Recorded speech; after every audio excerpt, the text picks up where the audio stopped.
Okay, you are live.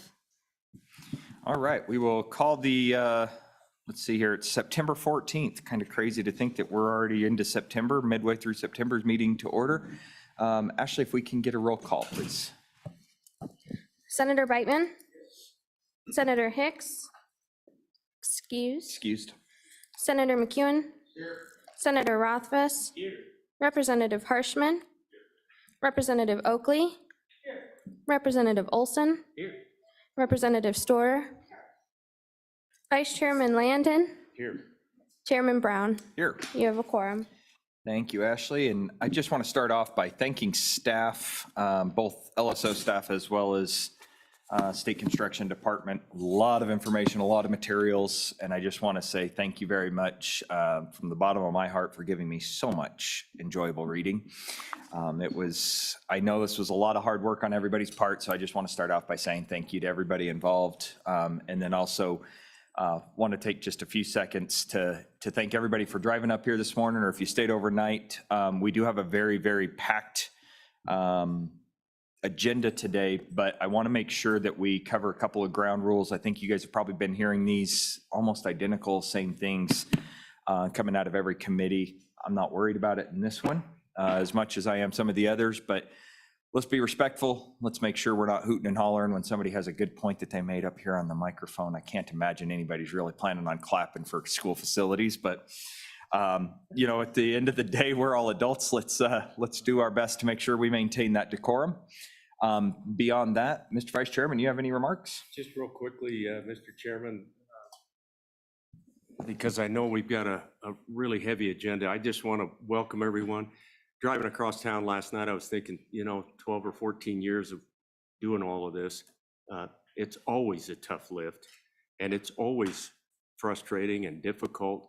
But in the end, the process usually pays off and wins at the end. And I hope that we can continue to work really hard today to get a foundation built so that we can go forward into the two chambers of the legislature and make the governor feel comfortable with where we are, what we're recommending. We've got 48 districts out there. We care about every one of them, and that's always difficult. But look forward to working with all of you. Thank you, Mr. Chairman. All right. With that, we're just a few minutes behind. We're going to do our best to try to stay on schedule. Again, we do have a packed agenda today, so we will go ahead and start into our first item of the day. And actually, that brings us only 4 minutes behind schedule, so we're already making up time. Overview of major maintenance, routine maintenance, and component level funding. It looks like we have Mr. Wilmarth, Mr. Hoversland, and Jerry. Good morning, Hank.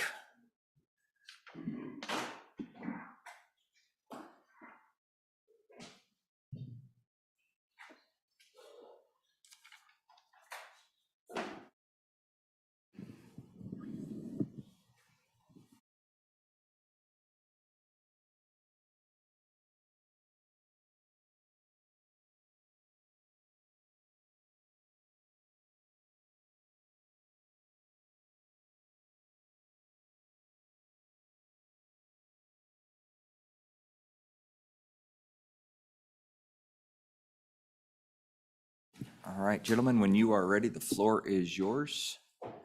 And it looks like we've got a PowerPoint that you're going to be going over with us. So, thank you, Mr. Chairman, Mr. Vice Chairman, members of the Select Committee, Hank Hoversland, Associate Fiscal Analyst with LSO. With me, I have my colleague, Matt Wilmarth, a Senior School Finance Analyst with LSO. Together, we'll be presenting items 2-01 in your packet and 2-02. Item 2-01 is the issue brief. And then item 2-02 will be these presented slides on the computer screens. This issue brief was presented to the Select Committee last interim. It was updated for this meeting, but knowing that there was some turnover in the committee and some new members, we decided to update it and then do some slides to kind of summarize it. So that's kind of an overview. And this really came out of the June 29th meeting of the Select Committee on the topics of facility planning and budgeting process, as well as the charter school leasing. There was a request by the committee to do an overview, a high-level overview of the K-12 routine maintenance, major maintenance, and component level funding. So that is what we'll be presenting today. This also relates to the Select Committee's interim topics, the priority number 1, statutory responsibilities, and more as part of that statute, the charge of the Select Committee to develop knowledge and expertise among its members on programs to maintain statewide school facility adequacy. And then priority number 3 on the facility implications of charter schools. We'll talk a little bit about those leases, and I know you have a bill draft on that issue later today as well. So an outline of our presentation, I'll start with the statutory overview, and then we'll go into those 3 components: routine maintenance, major maintenance, and component level funding. And for each of those, we'll give you funding mainly for this school year, but also a few of them will go into the historical funding. I would note here that all 3 of these components are a part of the legislature's charge to maintain a complete and uniform system of public instruction. And again, as I mentioned, I believe at the June meeting, LSO will be providing a statutory overview where implementation of these statutes is best posed, questions about implementation is best posed to either the department who will come after us and or districts as well. So the statutory overview, as you can see up here on the slides and in your packet, on slide 4, routine maintenance is shown in a couple of different places in statute, in 2113-101 and then 2113-10309. Major maintenance is the formula for that, and definitions are contained in Wyoming statute 2115-109. And then school building leases are in a few different places, as you can see on the packet. With that, Mr. Chairman, I'll turn it over to my colleague, Mr. Wilmarth, for the routine maintenance overview. Good morning, Mr. Chairman, members of the committee. Matt Wilmarth with LSO Budget Fiscal Division. I'll be discussing the components related to the routine maintenance that is contained within the K-12 Education Resource Block Grant Model. This information in more detailed discussion can be found on pages 8 through 10 of the issue brief. In a kind of a broad overview, the K-12 funding model has 5 separate components related to routine maintenance, and that relates to the personnel components of custodians, maintenance workers, and groundskeepers, and then non-personnel components for operations and maintenance supplies and materials, and then utilities such as energy costs, sewer, water, et cetera.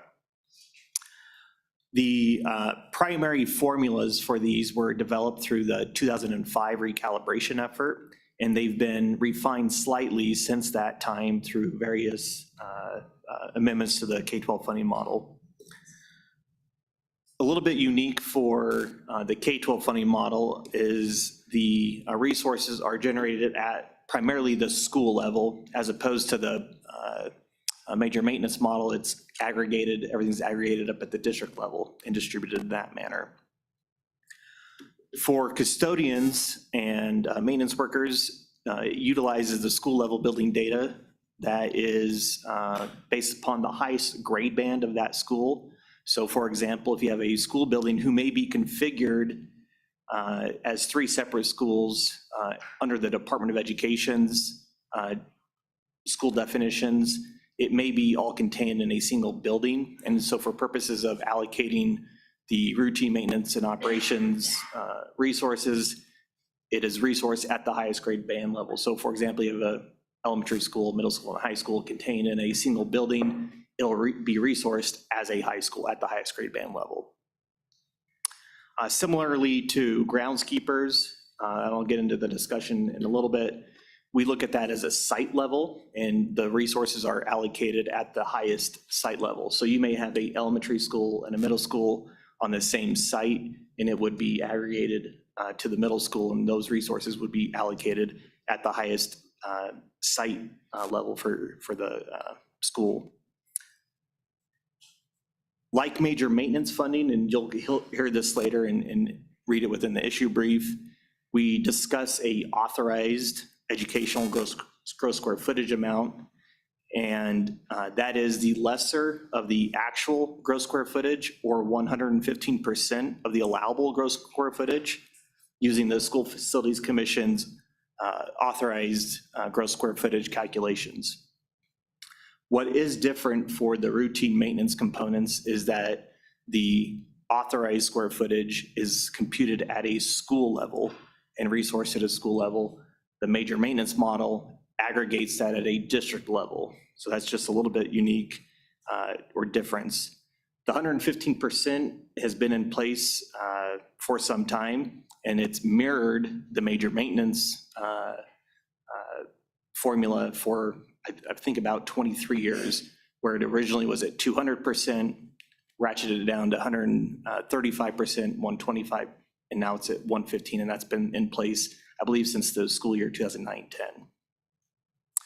All the data that is fed into the K-12 funding model that the Department of Education administers is supplied by the State Construction Department. This includes the actual gross square footage for educational buildings, the number of classrooms, the building age, and the site acreage. And that's updated annually by the State Construction Department to the Department of Education.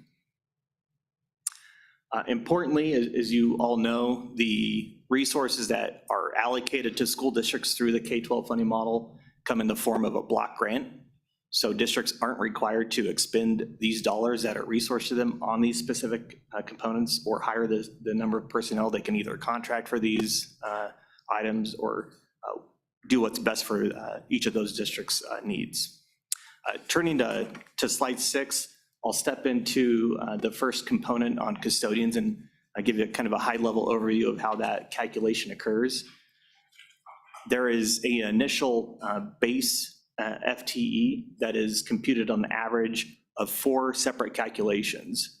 And the first is a school is resourced 1 custodian position for every 13 model-generated teachers, 1 custodian FTE for every 325 ADM, or average daily membership, the number of students in the school, 1 custodian for every 13 classrooms, and then 1 custodian for every 18,000 authorized square feet of educational space.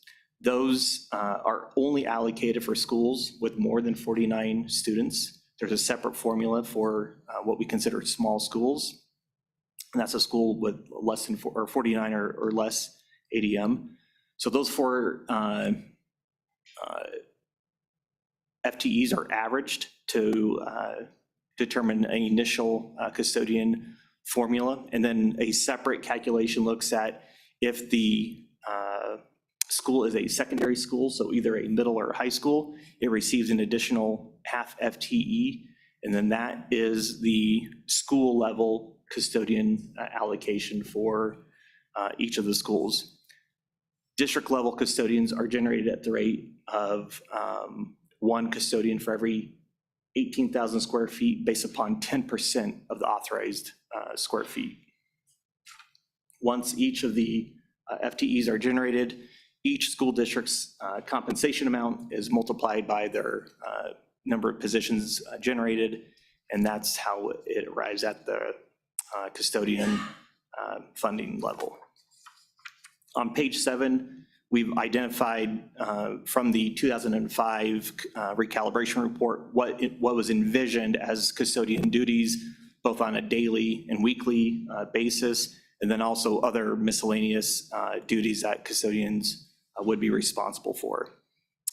Moving to slide 8 is the maintenance worker formula. Again, similar to the custodian formula, a base FTE is initially generated based on an average of 4 factors. An initial 1.1 position for a maintenance worker is generated for each building. There is a calculation based upon the authorized educational square feet. You get 1.2 FTEs for every 60,000 square feet. And then 1.3 maintenance worker positions for every 1,000 ADM. And then 1.2 positions for every $5 million expended from the fiscal year 2005 operating expenditure level. I will note in the 2020 recalibration effort, the consultants recommended to eliminate that 4th box, the 1.2 FTEs based upon the operating expenditures. So that average is generated to identify the initial base FTE, and then we do some further adjustments. The first adjustment is for elementary schools and high schools. If it's an elementary school, that initial base FTE is reduced by 20%. If it's a high school, it's increased by 100%. The building age is a second adjustment. If it's less than 10 years, 5% is reduced off the base FTE. If it's greater than 10 years, a 10% increase on the base FTE is provided. Those two adjustments are added to the initial base FTE for the small district adjustment. If a district is less than 1,000 ADM or 1,000 ADM or fewer, a 10% increase on the base FTE is provided. And then all those adjustments are added to that initial base FTE to derive at a maintenance worker total count for that school. There is no adjustment for small schools on this. Every school receives a portion of a maintenance worker position. Similar to the custodians, a maintenance worker compensation amount is provided for each district, and their FTEs are multiplied by that compensation amount, and that's how that maintenance worker allocation is provided. On page 9, similar to the custodians, there were envisioned duties on what maintenance workers would do. There were primarily preventative routine maintenance, emergency response, or other items related to HVAC, plumbing, electrical systems, et cetera. Going to page 10, for the last personnel component related to groundskeepers. The first step in this formula is really identifying what acreage amount is going to be used. So the legislature has had a policy that any school district that acquired any site acreage prior to July 1st of 1997, the full acreage amount will be utilized as the authorized gross square footage amount. Any acreage post July 1st of 1997, it's going to be based upon the School Facilities Commission's standards. And some members may be asking, what's so unique about this July 1st, 1997? I can see some wonderments up here. That is when the state's initial response to the Campbell 1 decision took effect. So that's kind of, if you look at some other statutes related to cash reserves, that's the unique date that the state really said, hey, this is our charge on the school finance system. So that's why that date was chosen. That's kind of the historical context as to why acreage acquired before and after that have different authorized levels.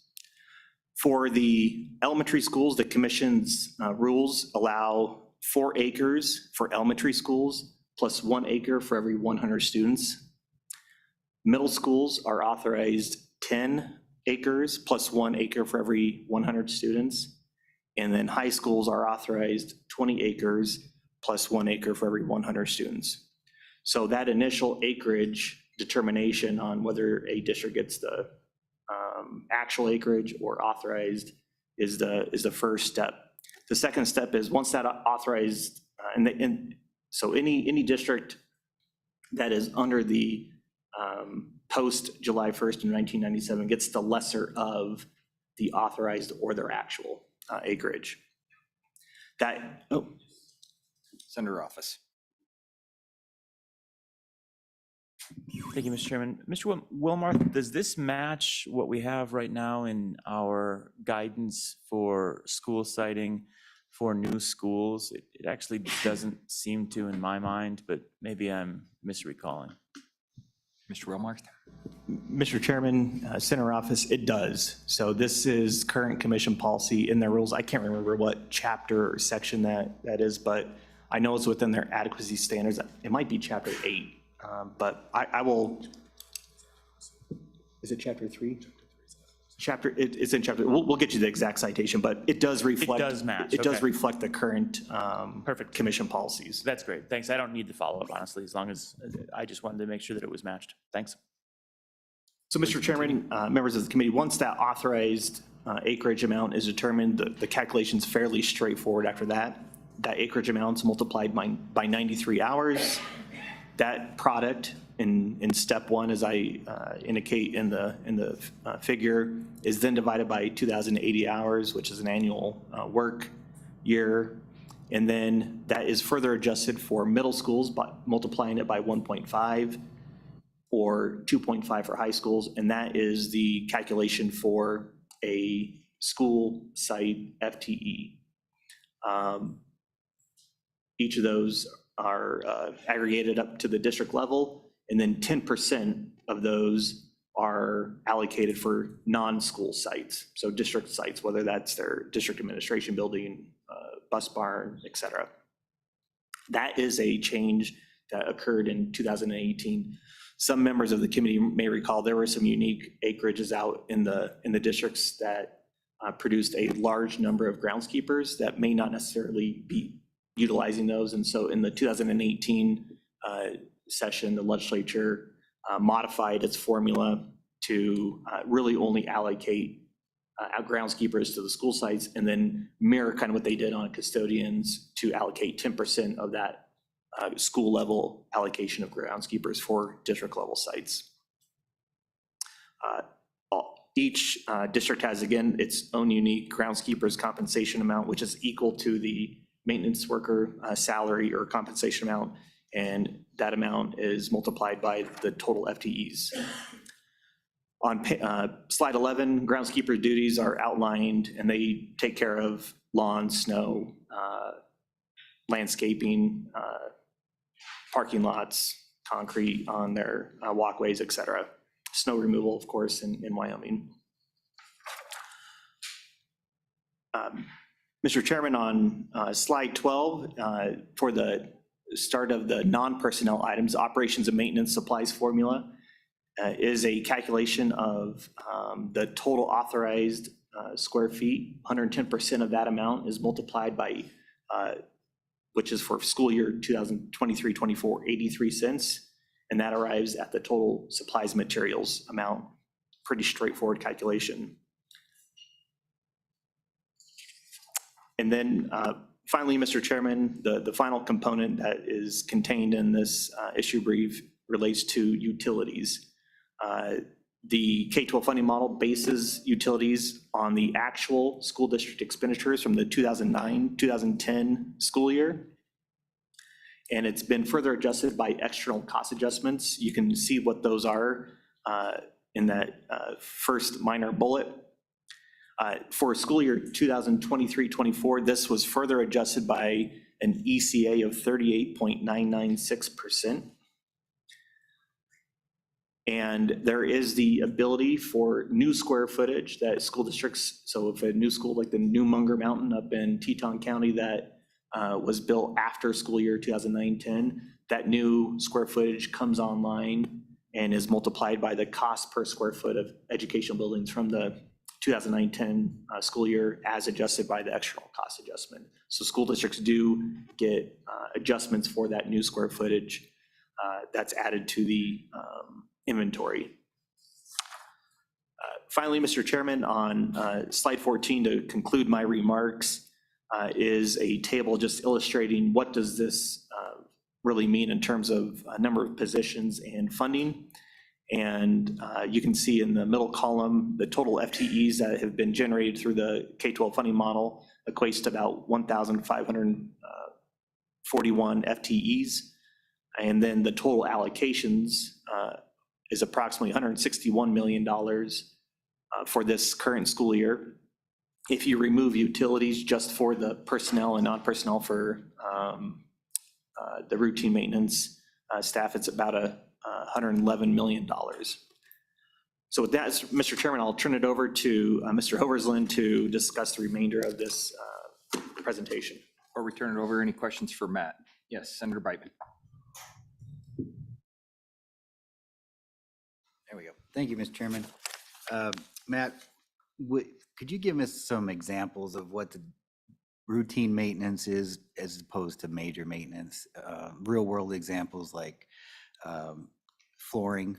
I'm confused. Is that major maintenance or is that routine maintenance, just normal wear and tear, replacing flooring, paint, doors, stuff like that? how does that, and where do we find that information? It's probably not in statute, I'm assuming. Matt, if you'd like, that's our next couple slides. Yeah. Like, we can move Okay. into the Yeah, next. Mr. Chairman, I think there is a distinction in statute that defines exactly what major maintenance is, which is generally contracted for. And so if you kind of look at some of those duties that we outlined in, the daily or the weekly cleaning or setting of equipment, or, it may or may not, replacing carpet may or may not be a routine job because the scale. So if you're doing a patchwork of a piece of carpet, that's probably a little bit of a routine maintenance. But if you're replacing carpet throughout the entire school or painting the entire school, that may require a contracting piece of it. And it's hard to nail down exactly but routine is really just the daily maintenance of those facilities. But there are some weekly or when you're changing filters annually through your HVAC system, that's not a major maintenance cost. I hope that helps. Yes, Vice Chairman. Mr. Chairman, thank you. So Matt, can you remind me where we stand on new square footage and with respect to when routine and or major maintenance kicks in? We've had that conversation the past several years. And I apologize, I can't remember, where we are with that. Mr. Chairman and Mr. Vice Chairman Landon, great question. I should have mentioned this at the beginning of my comments. The K-12 funding model always is a year look back. And so a new school opens this school year, it won't be resourced in the block grant model until next year. And this is same is true for the major maintenance. And the entire authorized square footage will be provided for. On major maintenance, you may recall there was a period where there was a 5-year phase-in, or maybe it was a 7-year phase-in on new square footage. That was repealed, I believe, in 2017. And so. Was it really that long ago, Matt? Thanks a lot. Yeah. Appreciate that. Thank you, Mr. Chairman. Anything for that reminder, Matt? Appreciate it. Anything further for Mr. Wilmarth? Seeing nothing. Thank you, Matt, for committee. There will be a test at the end of this on all those formulas, so please be ready for that. So, Mr. Hoversland, it looks like, oh, yes, Mr. Vice Chairman. Mr. Chairman, just real quickly from a 30,000-foot view, and we could wait till after major maintenance, but, and if you prefer to do that, you can do that. But just from a high-level view, can you remind me how this is all calculated, your relationship with the Department of Education, and where does this all take place for our new members on the committee and for us who need a little refresher? Yeah, Matt, good question. Yeah, Mr. Chairman, the components I just went over, in big picture, the K-12 funding model is administered by the Wyoming Department of Education. And they're the ones who send payments out to school districts on that, or if it's a recapture school district, they will receive that from their local property districts and send the balance back to the state. But generally, these formulas I discussed on the routine maintenance is all administered by the Wyoming Department of Education. As I indicated, the data that feeds into this is supplied by the state construction department, but the administration of the formulas and updating that data in the K-12 funding model is all done at the Department of Education. Mr. Chairman, Yes, and please. we're fortunate to have these two gentlemen and others who keep a close eye on that. So thank you, Matt. Okay. Mr. Hoversland, please. Thank you, Mr. Chairman. So moving into the major maintenance discussion, I think, and kind of going off of Senator Beitman's question, we'll start with the definition of major maintenance, which you can find in Wyoming Statute 21-15-109, subsection A, Romanet 3. This defines, in statute, it's called major building, facility repair and replacement. It includes 3 categories, but I think a couple of things that are distinctive about major maintenance, and Mr. Wilmarth pointed to this. I think there can be some overlap in between some of these things, but 2 things are important to remember is statute points out that it should be at irregular intervals. So things that don't happen on a time scale that's often, that's part of it.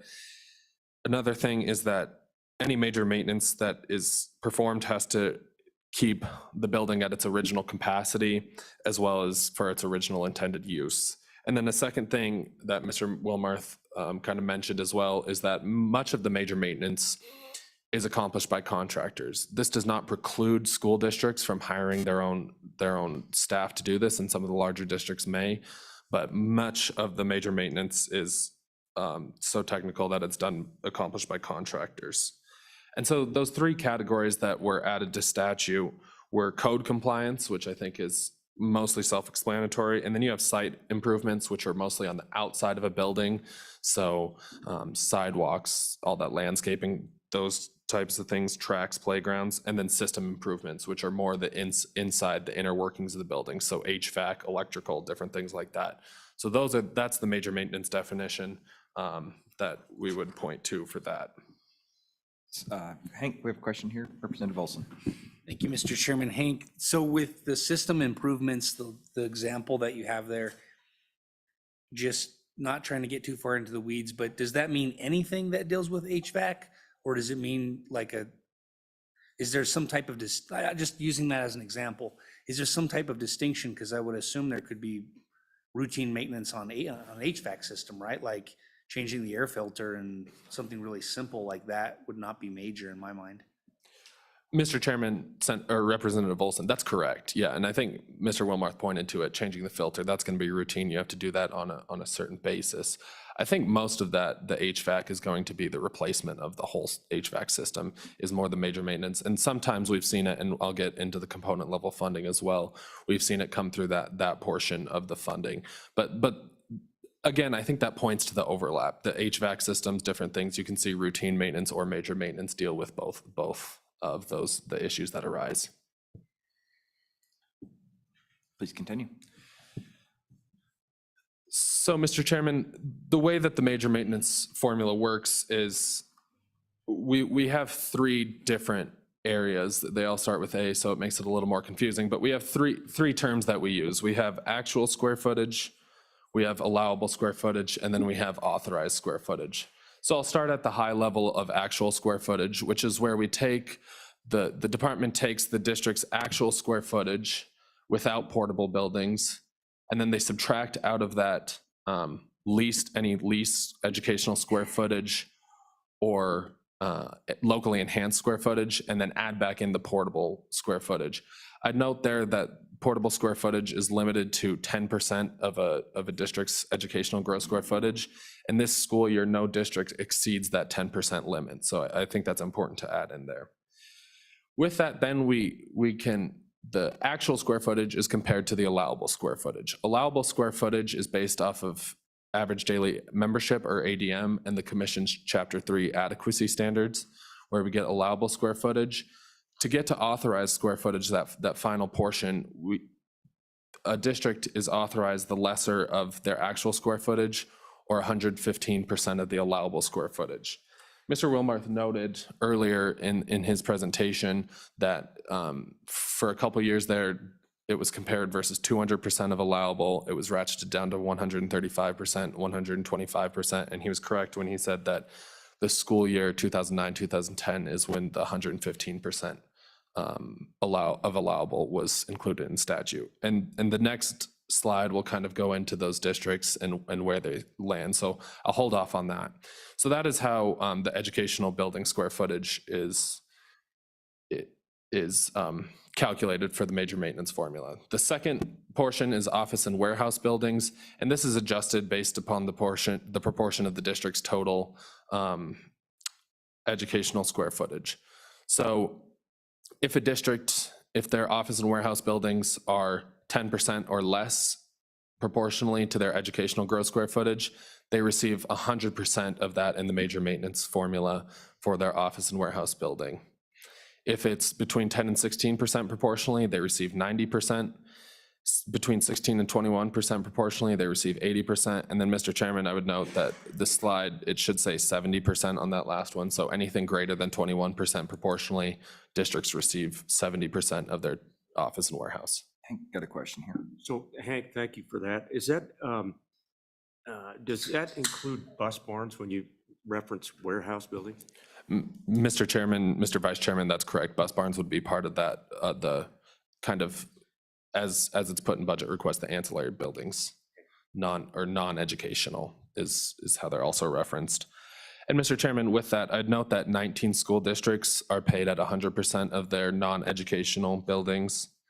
18 districts are paid at 90%. 8 districts are paid at 80%.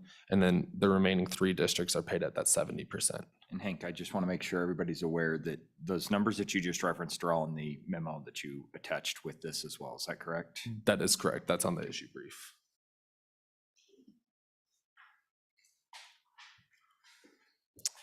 And then, Mr. Chairman, that final, if there's no further question, the final category is mothballed educational buildings, and those that the square footage of those are adjusted by a 10% exterior closure factor, which is contained in statute.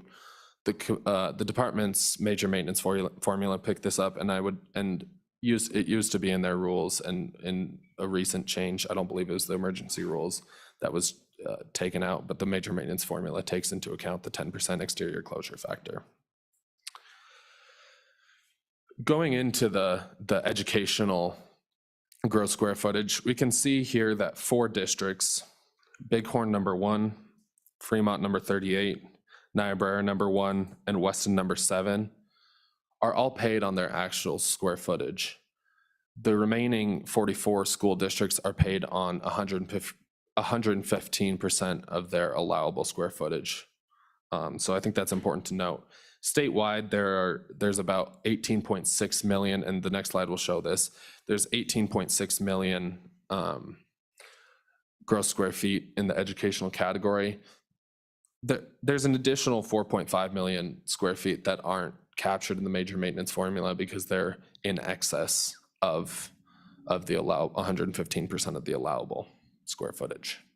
Matt, or I'm sorry, Hank, on that, just, and I think I saw it somewhere, but I can't remember. I think it's in the note, but do you have a figure of what that 45 is as far as the cost of what that, I remember seeing it somewhere, but I just can't remember where. Yeah, Mr. Chairman. So the cost of that 4.5 million for the major maintenance would be approximately $19 million for this school year, 23-24, which is a 21.8, so almost a 22% increase to the major maintenance formula.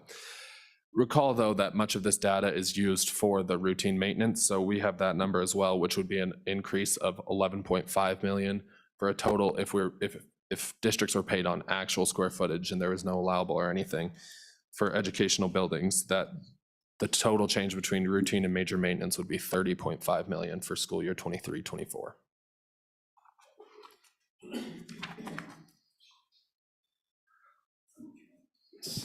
Representative Harshman.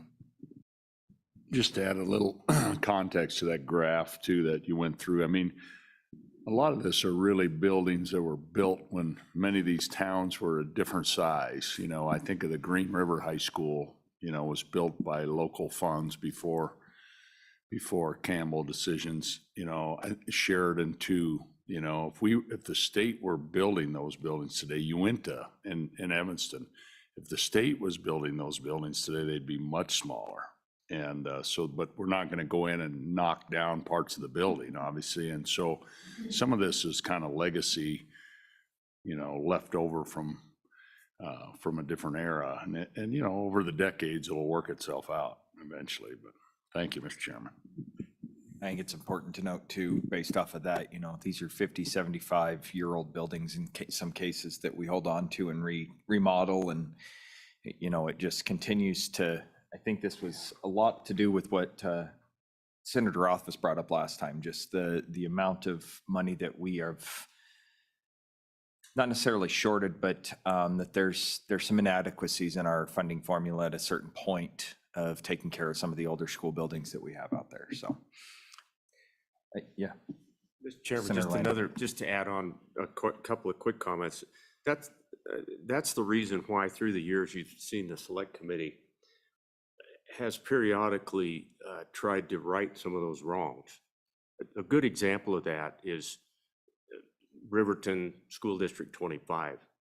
And the select committee rolled back in 5 or 6 years ago and approved auditorium space, which was not included in that construction of that high school. And it was all because of the local funding is what paid for that school. So now that the state's doing it, there are certain guidelines that we give ourselves. So anyway, good discussion. Yeah. Senator Office? Thanks, Mr. Chairman. And one of the, unintended consequences, but I think it's a real consequence that we've observed is when you don't fund the full space of an oversized school, right? We have oversized schools, we don't fund the full square footage, then you don't have sufficient major maintenance and you end up eroding the lifetime of those schools and needing to replace them at full cost sooner. So it looks cheaper in the short term, and it looks good for the budget when we all come back for the budget, and it's only a certain number of millions of dollars. We feel good about that.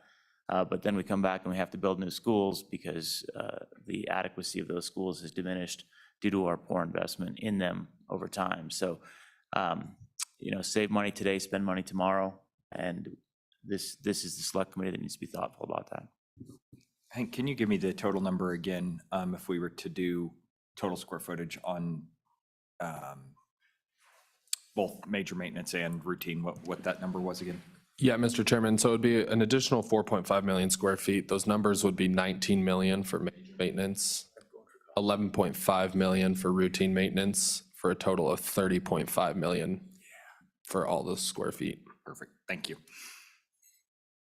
And with that, I think we're done. So, Representative Stora.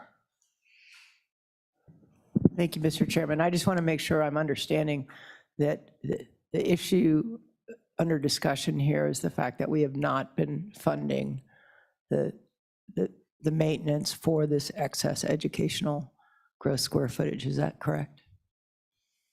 Hank, do you want to verify? I think utilizing to make sure that we use the correct terms is probably the biggest area there, but educational versus non-educational and how that intertwines might be helpful for some of the new members.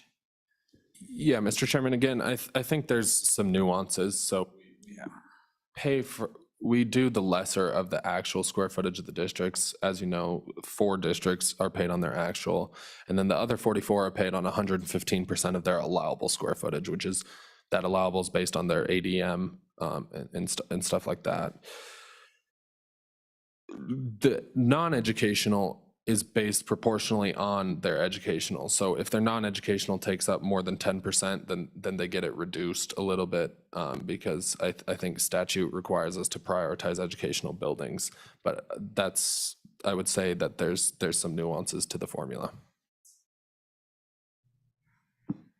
Okay.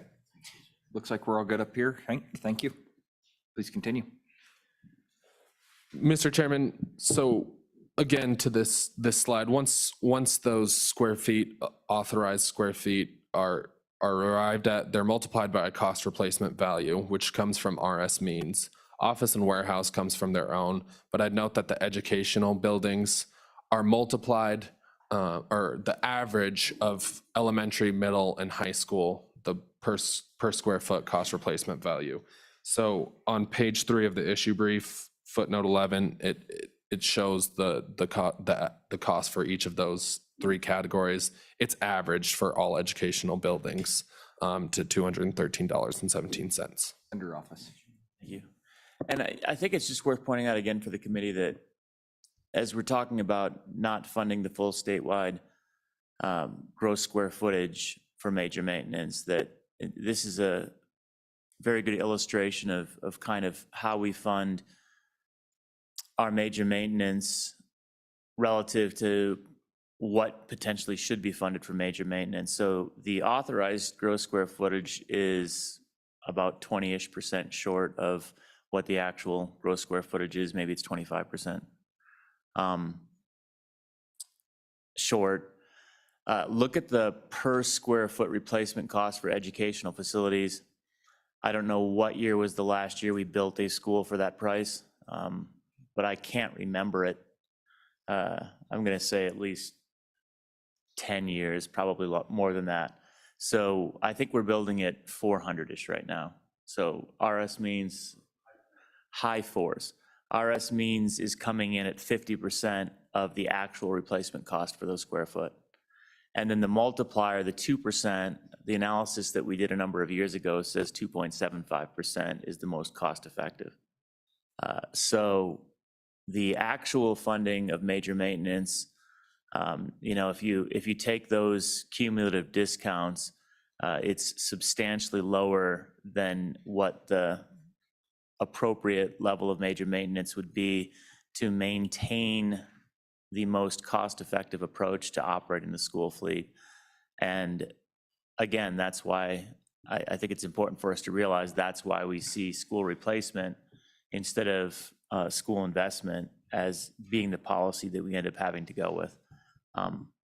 And I'll just note that over the years, this select committee has tried to adjust each of those and hasn't quite gotten those things across the finish line, but it's important for us all to realize that through underinvesting in major maintenance, we end up having to buy new schools.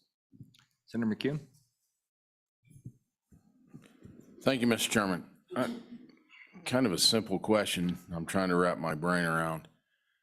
How do we end up with more gross square footage than we're authorized per ADM? How did that happen?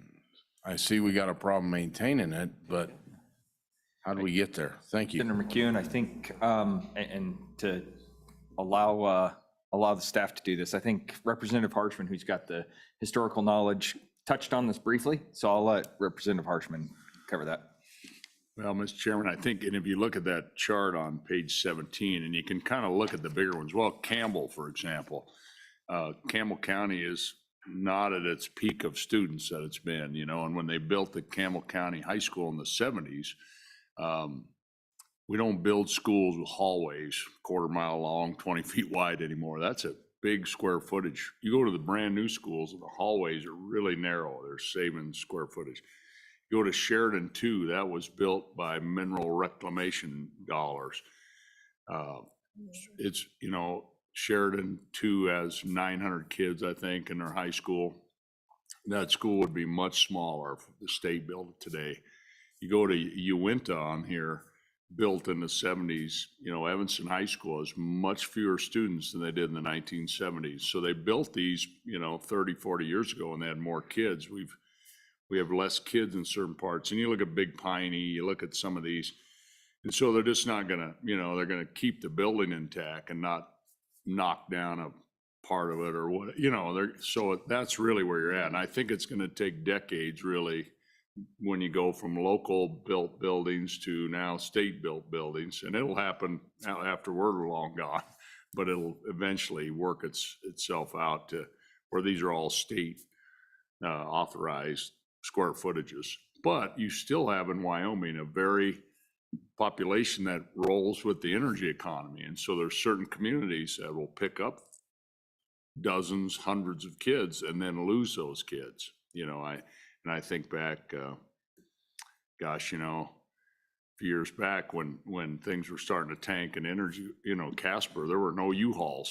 They couldn't get a U-Haul in this town. People were leaving, and we lost hundreds of kids in this town. But again, we don't, so what we've done is mothball some elementary schools. We closed 4 elementary schools, and, but you're not gonna knock down a wing of Kelly Walsh or NC that you've already built, even though there's maybe 100 less kids than what it can hold, or 200. So that's really the long answer, I guess. Thanks, Mr. Chairman. That answer your question, Senator? Mr. Chairman, I would just add on, the legislature has adopted a formula to not fund it. And that's, and that's been through all 4 Campbell cases where it's been bought off on, that this is the approach that the legislature has taken. And that was the agreement, that they inherited all these facilities, and post 1997, they will be built under the statewide adequacy standards, not under a local bond issue that design those facilities. And it takes time, and I think Representative Harshman alluded to it. Some of those communities have a lot fewer students than they do today. In the late 90s, early 2000s, there was close to 100,000 students in the state of Wyoming. Last year, we have about 92,000. But those students are more in Teton County and Lincoln County too than the Bighorn Basin. And so the population has shifted, and you just don't tear down square footage from when it was initially built. And so it's a complicated answer. There's a lot of moving parts to it.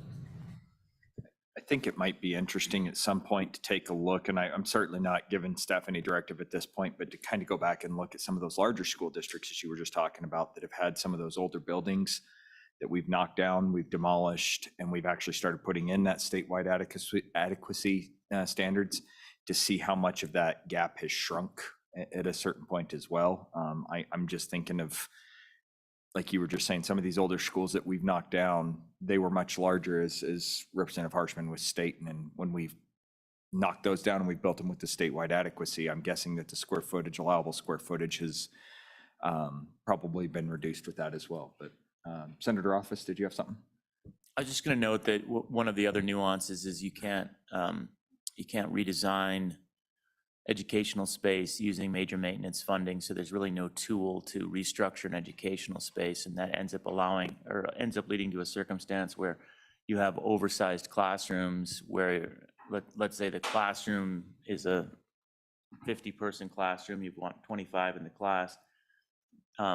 We don't provide an opportunity to divide that into 2 classrooms so that you'd have, and this is oversimplified, but then you'd have 2 classrooms, which could also help districts right size, but we preclude that use. You'd have to apply for a component level funding project and have that approved. To authorize that, we had legislation a few years ago to get at that as well, to just try and provide more flexibility and educational suitability through the major maintenance use. And again, trying to get at this idea of matching the square footage that's utilized for educational purposes with the square footage that's available, but more work needs to be done. Yeah, I'll just finish off and we'll go back to you, Hank, that it's a nuanced discussion at the very least. So if you'd like to continue on, I believe we were on slide 18. Yep, Mr. Chair, I would just note one thing. I think right now the cost replacement value for educational square footage at the authorized level is about $4 billion. But recall that fourth column over, the multiplier, it is uniform in that it's 2%. Now, school years 98, 99 through 2000, 2001, the multiplier was at 1.3%. It was moved up to 2.5% in school year 2001, 2002. The following school year, it was 3%. And then in the 2003, 2004 school year, it was at the 2%, and it's been there ever since. I'd also note on page 7 of the issue brief, the top half of the page is dedicated to some prior studies that I think have been alluded to here. So that part of the issue brief, page 7, the top half, talks about prior studies that have been done. That comes to a total major maintenance amount for the 2023-24 school year of $87.5 million. Mr. Chairman, this shows the historical trends of the major maintenance formula. As we can see, the past decade, it has been increasing pretty steadily. And I would note one observation here is that between the $111 million for routine maintenance for this school year and the $87.5 million in major maintenance, so that routine maintenance with no utilities and major maintenance adds up to almost $200 million go to school districts for maintenance purposes. Mr. Vice Chairman.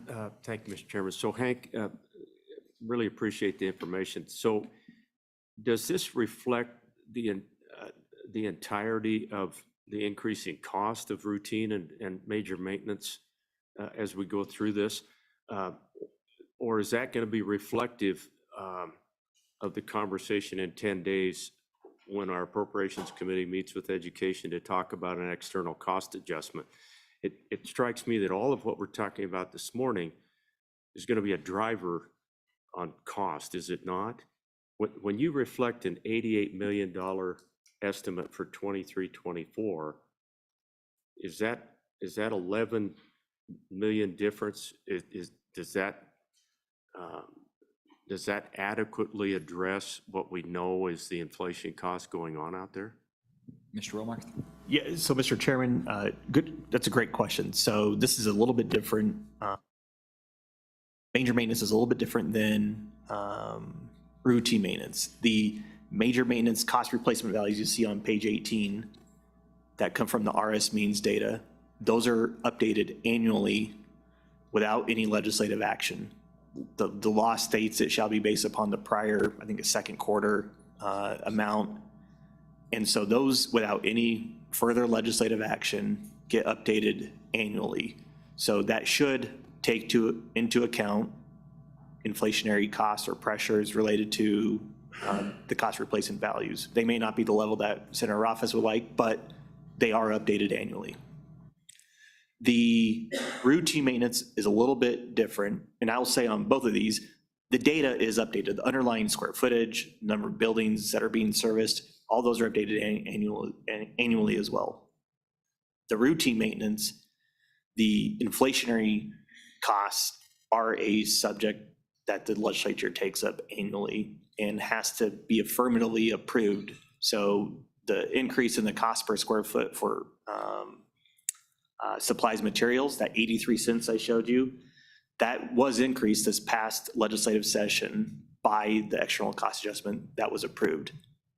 It had, had that not been approved, it would not have been updated to 83 cents. Also, any time the legislature approves a external cost adjustment to the salaries of those custodians, groundskeepers, and maintenance workers, those are also reflected in the routine maintenance costs. So simply put, K-12 funding model inflationary costs are a subject of the legislature's action.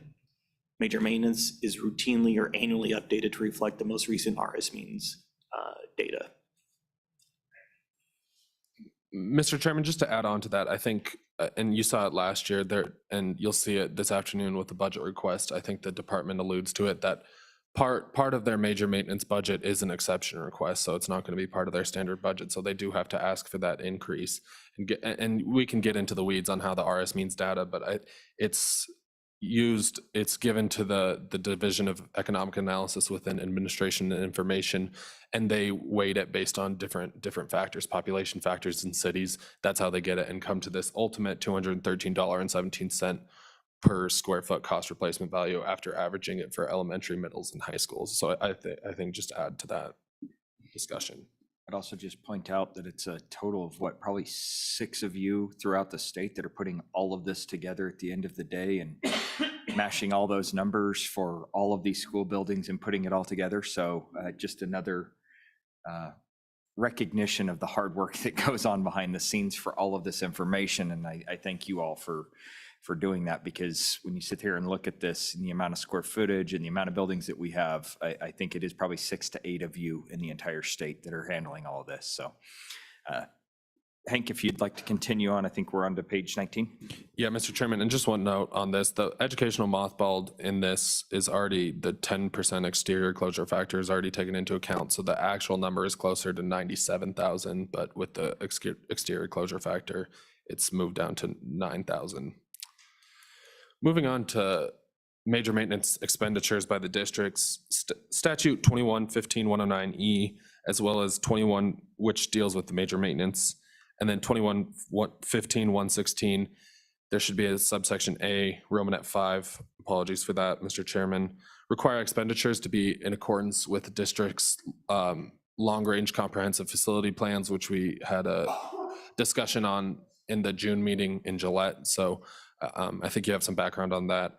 And then additionally, statute 21-15-109 subsection F allows districts to expend 10% of their major maintenance payments annually on local enhancements. But a stipulation of this statutory scheme is that the needs identified in those long-range comprehensive facility plans must be addressed first before this 10% enhancement major maintenance can be used on that annual payment basis. Furthermore, the Commission's Chapter 7 rules, which are not affected by the current emergency rules in place, state that districts shall make requests for major maintenance expenditures through the department, identifying the building and components affected, which somewhat mirrors the language of space by space, building by building need in those facility plans. And then requests shall include information required by the department and submitted through their financial accounting system. And again, Mr. Chairman, on the execution of this, I would defer those questions to the department. Moving into leases, Mr. Chairman, these are identified in a few places, as we saw on one of the earlier slides. But lease payments cannot exceed the average cost per square foot to lease comparable facilities. And in calculating that average, we had this discussion last time on charter schools, and I think that's really where this came out of. Routine maintenance and utilities cannot be included because charter schools are allocated those under the block grant model. Lease payments are reimbursed by the department if charter schools meet five different requirements. Those requirements are that it's for an educational facility, for the operation of a charter school, it's an statewide approved charter school under state statute. If there's no adequate or available space in the district in which the charter is operating, if the charter school has been operating for 3 years, successfully operating for 3 years, and I know that there's a bill draft later on this morning on that topic, and then as long as the district reimburses. So those are some of those things that have to be taken into account, and the department, when they bring these budget requests forward, should be doing the calculation on comparable facilities and excluding that routine maintenance and utility costs. Additionally, recall from the June meeting in Gillette, the end of session summary where this past session, the legislature required leases between school districts or charter schools. If they're leasing a facility, these have to put aside a separate pot of money for major maintenance, and any expenditures out of that separate pot of money must be approved by the district or charter school. Districts and charter schools can go to the department to request a review to see if the amount of that major maintenance is reasonable. So there is that ability in statute as well, and that was changed this past session. And Mr. Chairman, moving into the final portion of this presentation are the component level requests. And I think we've talked about this a little bit. These component level requests used to be called minor capital construction. You may recall it called that. Component level projects are not defined in statute, but rather Chapter 1 of the Commission's rules define component level recommendations as recommendations by the Commission to implement remedies to address educational building and facility needs by repairing or replacing components when it's determined that major maintenance is going to be the most feasible part.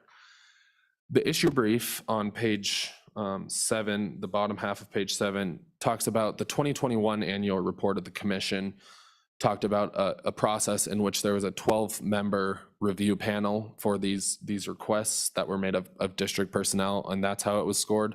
Mr. Chairman, I can't speak to the current practice of the department and how that was utilized this year, but prior practice was a 12-member review panel to score these requests. Vice Chairman. Just as a point of clarification, that panel, if I remember correctly, Hank, was representative of our small districts, our medium-sized districts, and our big districts. Is that correct? And I think it was even divided by quadrant in the state. I'm looking out as we determined component level projects. That was done by representatives from the districts on this 12-member panel, correct? Mr. Chairman, it's correct that it was made up of district personnel. That was identified in the 2021 annual report from the department. I am unsure, and I can't speak to how that was made up. I think that's a question best posed to the department. But I'm referencing back to what you read. Yeah, thank you. Yeah, and Mr. Chairman, I just add on, there is no, that we can find either commission rule, policy, methodology that's been adopted that guides that process. So we can't reference the specifics on how that has been done for past years, on whether that's done through a quadrant system, small, medium, large. We just don't know.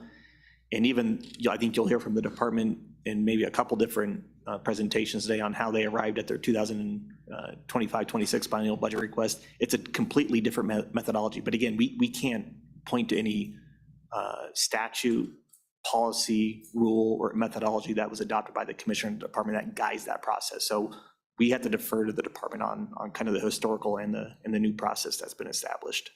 I think, Director Vincent, I think you're already scribbling some notes, so I think it'll probably be helpful for us when you come up here to. We might have to ask about that. Yeah, a little bit of information there, but Hank, if you'll finish up on your last couple slides here. Yeah, Mr. Chairman, we're nearing the end. This is the last substantive slide. And this just shows the historical appropriations back to the 2005-2006 biennium for component level projects. Again, back then it was called minor capital construction. And the department does note in their budget request that these tend to only come, component level projects tend to only come in the biennial budget process. We didn't see, or the legislature did not see any component requests last interim. And Mr. Chairman, with that, I would stand for any questions if the committee has any further questions. Committee, there is a plethora of information here, and certainly appreciate the information provided to us, but this would definitely be the time if you have any questions, as basic as they may seem or as in-depth as they may seem. Please ask Mr. Wilmarth or Mr. Hoversland now. Yes, Senator Beitman. Thank you, Mr. Chairman. I'll take you up on that.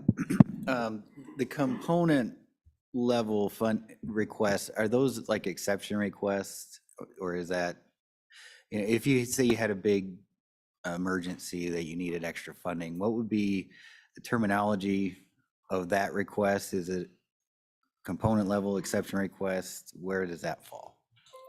Mr. Wilmarth? Yeah, Mr. Chairman, there is a separate emergency declaration that the commission has. So these aren't emergency requests. There's a separate process in both statute and rule that the commission deals with those on a case-by-case basis. You raise a very good question. It's hard to understand how these are arrived at now that we've had prior practice and we have a new practice this year. Big picture, and I think Mr. Hoversland's touched on this a little bit, and we touched on it in June. Remedies aren't always a new construction or a major renovation, but the district long-range facility plan should drive any remedy for educational or non-educational buildings. And so I don't think there's a prohibition on this process or this request, or that it has to be an exception request, but those facility plans should identify the most cost-effective remedy, whether that's a new roof, a new HVAC system, or renovation of a classroom building or an addition. Those all should be coming from the long-range facility plan by each district that the commission approves. And like I said, just there's nowhere in statute or rule and regulation or policy from the commission to point to on how that actually works. But my understanding is those facility plans should be identifying whatever that remedy is, and whether that cost $5 million or a new construction for $40 million, those should all be arrived at through that process. Hope that helps. That help? Okay. And Mr. Chairman, I would just add one thing on the exception request part.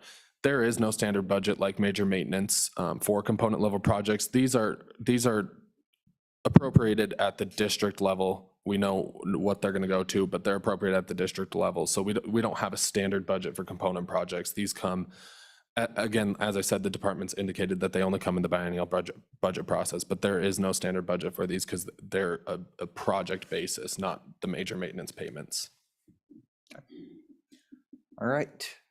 Thank you very much, gentlemen. I appreciate your time and appreciate all this information. This is a good refresher and good information for the new members. So Director Vincent, and I'm guessing John and Laura, are you joining? Not this time? Okay. You can wait till the afternoon. Oh, okay.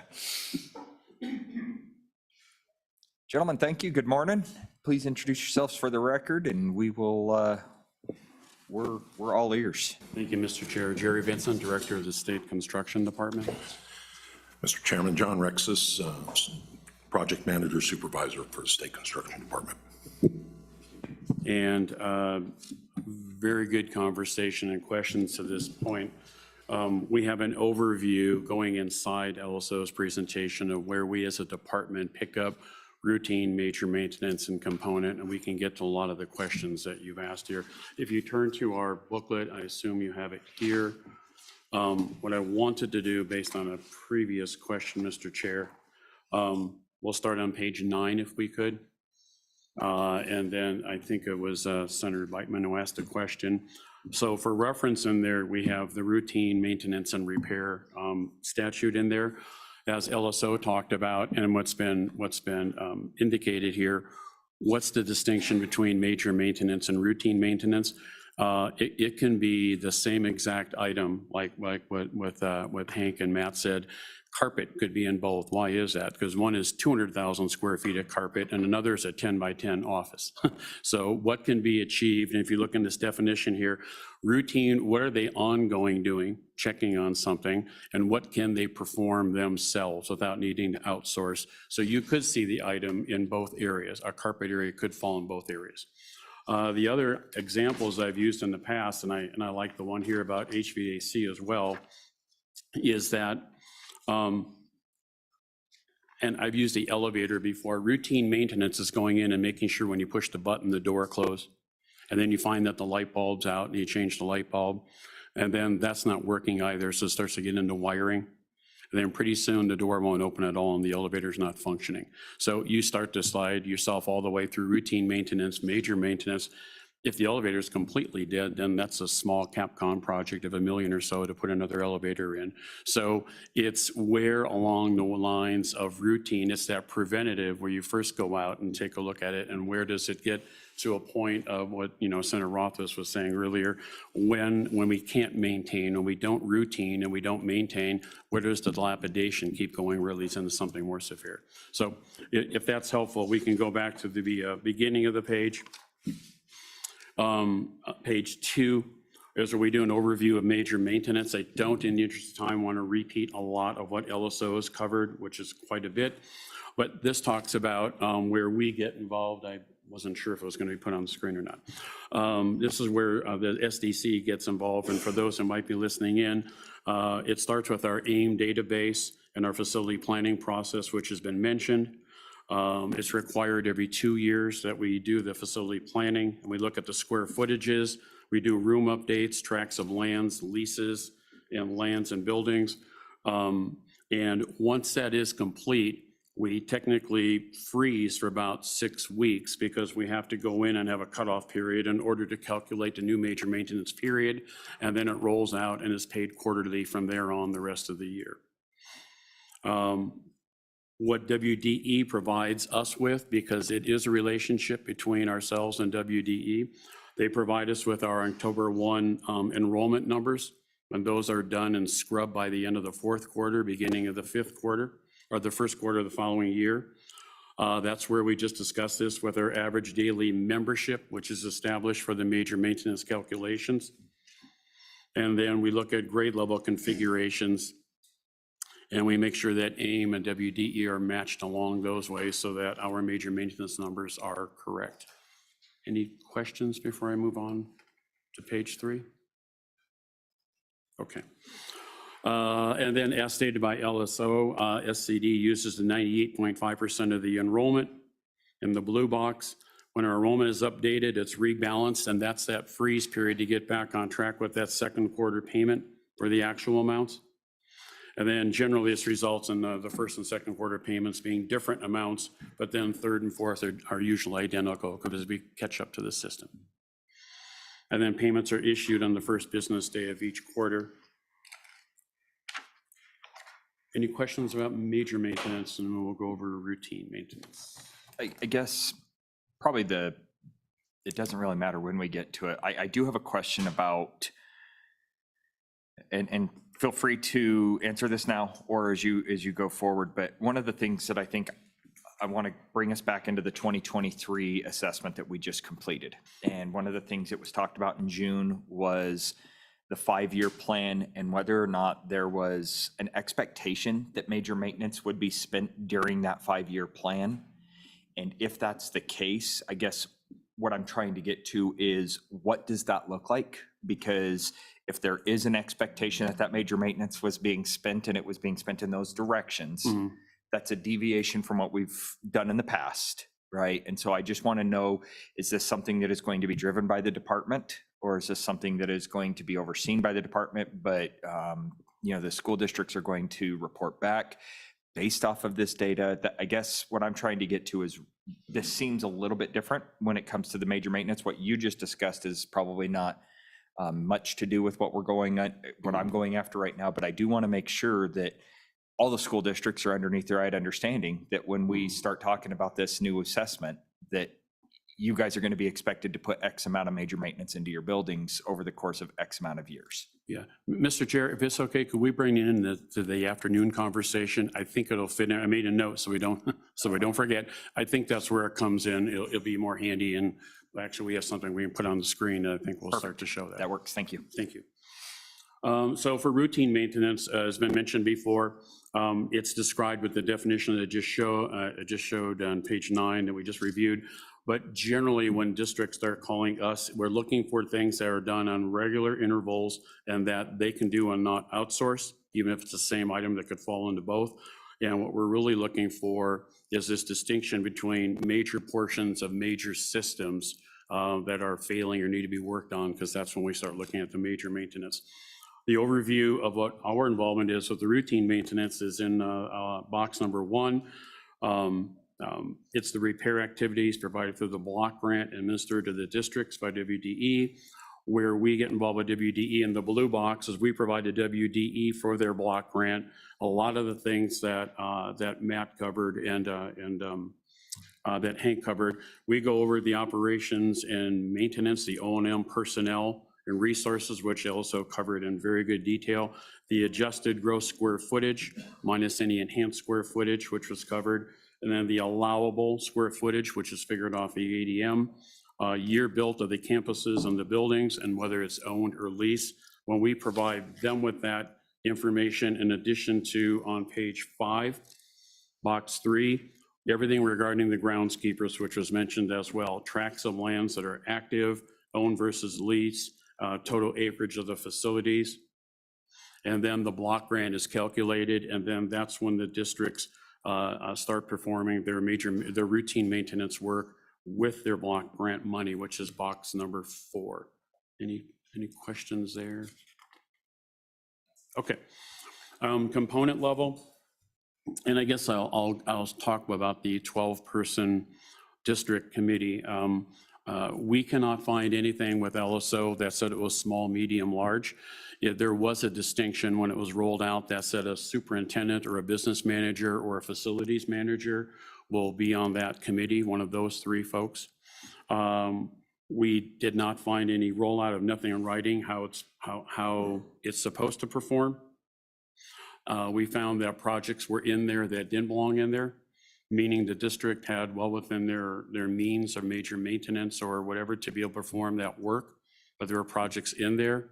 When this is the whole idea of that component is a district might have $1 million roof and they're given $200,000 a year of major maintenance. They're going to need 5 years with inflation to do that roof. That's the person who belonged in the component. And it started by the time I was hired, I was looking at this and saying, I'm not sure where this is going. How does some of these projects get into here? The next thing that we consider. Hold on, just please. So thank you for that, Director. And I wasn't sure if I was remembering correctly on any makeup of that 12-person group.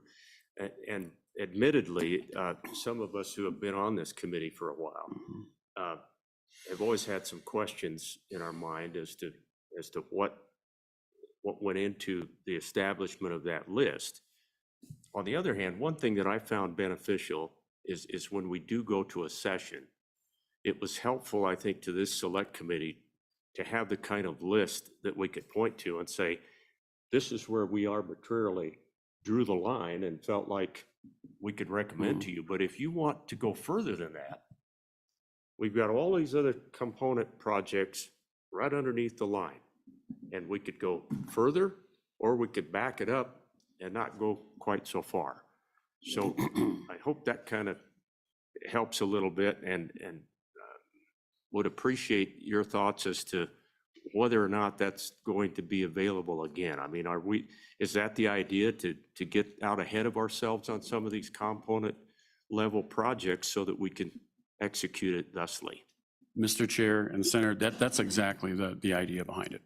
Well, you know, with that's been helpful for everyone, especially the committee here and where that line is drawn and where the funding is, and that's the goal. Yeah. To finish up with the 12-person committee, not having anything in writing or established as how it's supposed to perform, what their goals and duties were. There were projects in there that didn't seem to need to be in there. A very large district would have $34,000 of locks or something in there. We don't know how that started to happen.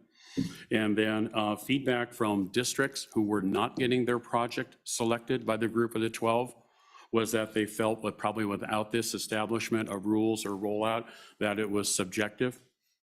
And that their direct feedback was, if there were a smaller voice in there, that if you vote for mine this year, I'll vote for yours next year, whether that project actually needed to be there and warranted. So we paused from that with the rollout of the new scores to try to establish a mechanism for what the scores say should be those next projects in line. And then we would go back to the list type of thing, Mr. Chair, that Senator Landon's referring to. So based on that, I am kind of curious. One of the things that, and again, you can touch on this in the afternoon as well, but the component levels that you guys are recommending as we go forward with this, one of the ones that I'm thinking of out loud here is over in Sweetwater County. Mm-hmm. And they're getting a major component level funding. It seems to me that it's kind of coming out of left field. And so my question is, did you guys look specifically with the facility, long-range facility plans? And that's how you guys are guiding this process? What's guiding? I guess that's the easier way to say, what's guiding the process? Yeah, it should be this afternoon, because the way this is laid out with the new FCA, FCI, it's giving the early warning alert. So your school can be fined today, but in 3 to 5, there's a couple million. And in the 5 to 6 year, there's 4 more million. And that's why we haven't had an opportunity from dropping the scores, doing a statutory budget September 1, and communicating with the districts on the bridge isn't out yet. It says that life cycle wise of all this stuff dies, these component equipment dies in this time frame. This is what's coming up for you. And then we engage in that conversation. We can talk about that this afternoon. You want to expound on that? Or was that it? No. Thank you, Mr. Chairman. I think Director Vincent's correct. Probably this afternoon will be a better time to get into this, because it's going to bring about, I think, a lot of additional questions that are going to come up, and we might get tangled up a little bit this morning. Thank you. And then, Mr. Chair, to the second box, we review the overall, how these have historically, these projects have come before the commission, and then the list that co-chair was referring to. And if you look on page 7, this is now what we can discuss this afternoon on how we're putting that component together in box number 3 and what that looks like. And then in number 4, and John can speak to this, the way that some of this is being calculated is some of the deficiency costs versus the assessment and the available major maintenance balance. Do you have any further comments on that one? No. Okay.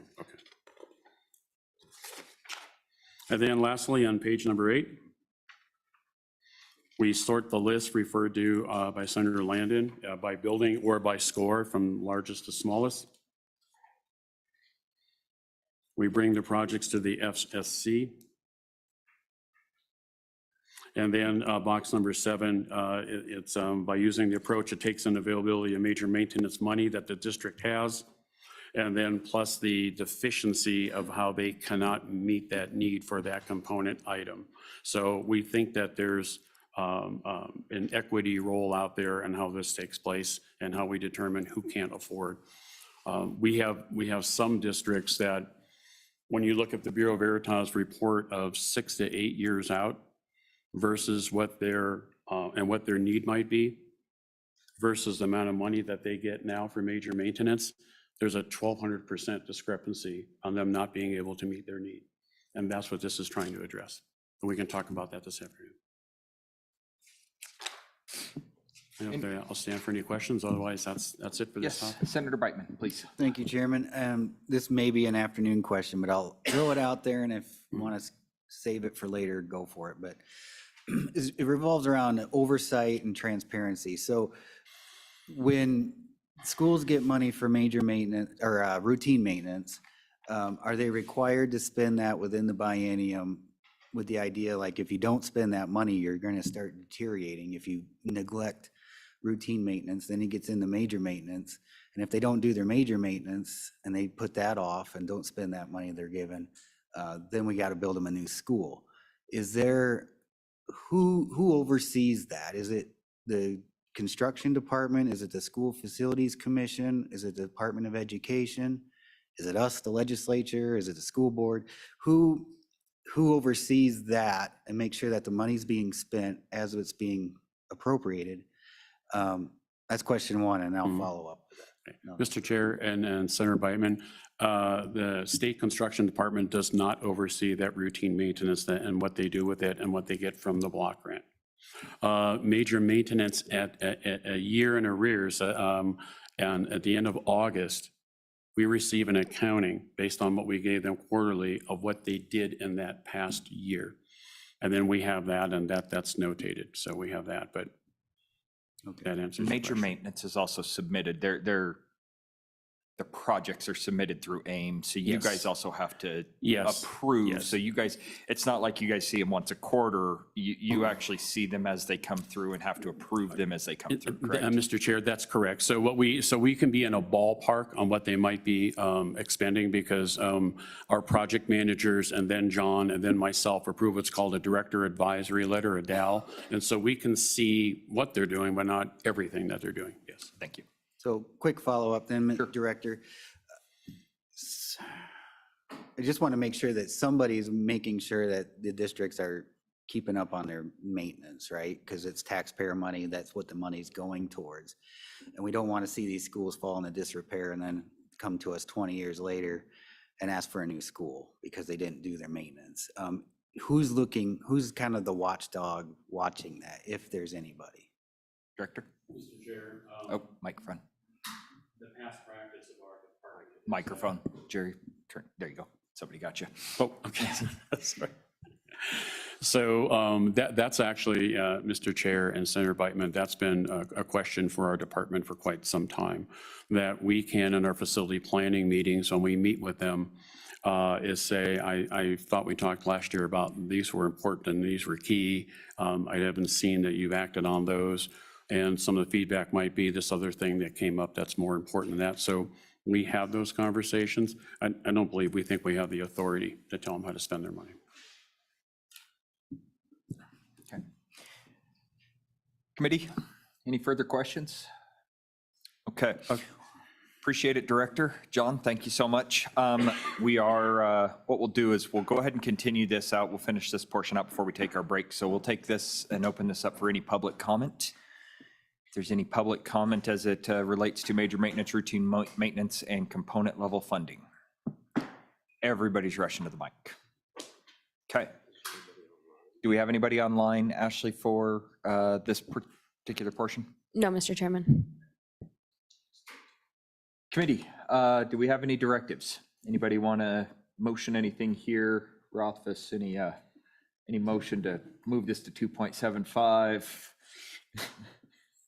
Do we want to? I'm happy to. No. Probably not right now. All right, seeing none, we will close this out. Thank you for your patience on this. I know this is a lot of good information, a lot of heavy lifting here. So committee, we're going to take about a 15-minute break.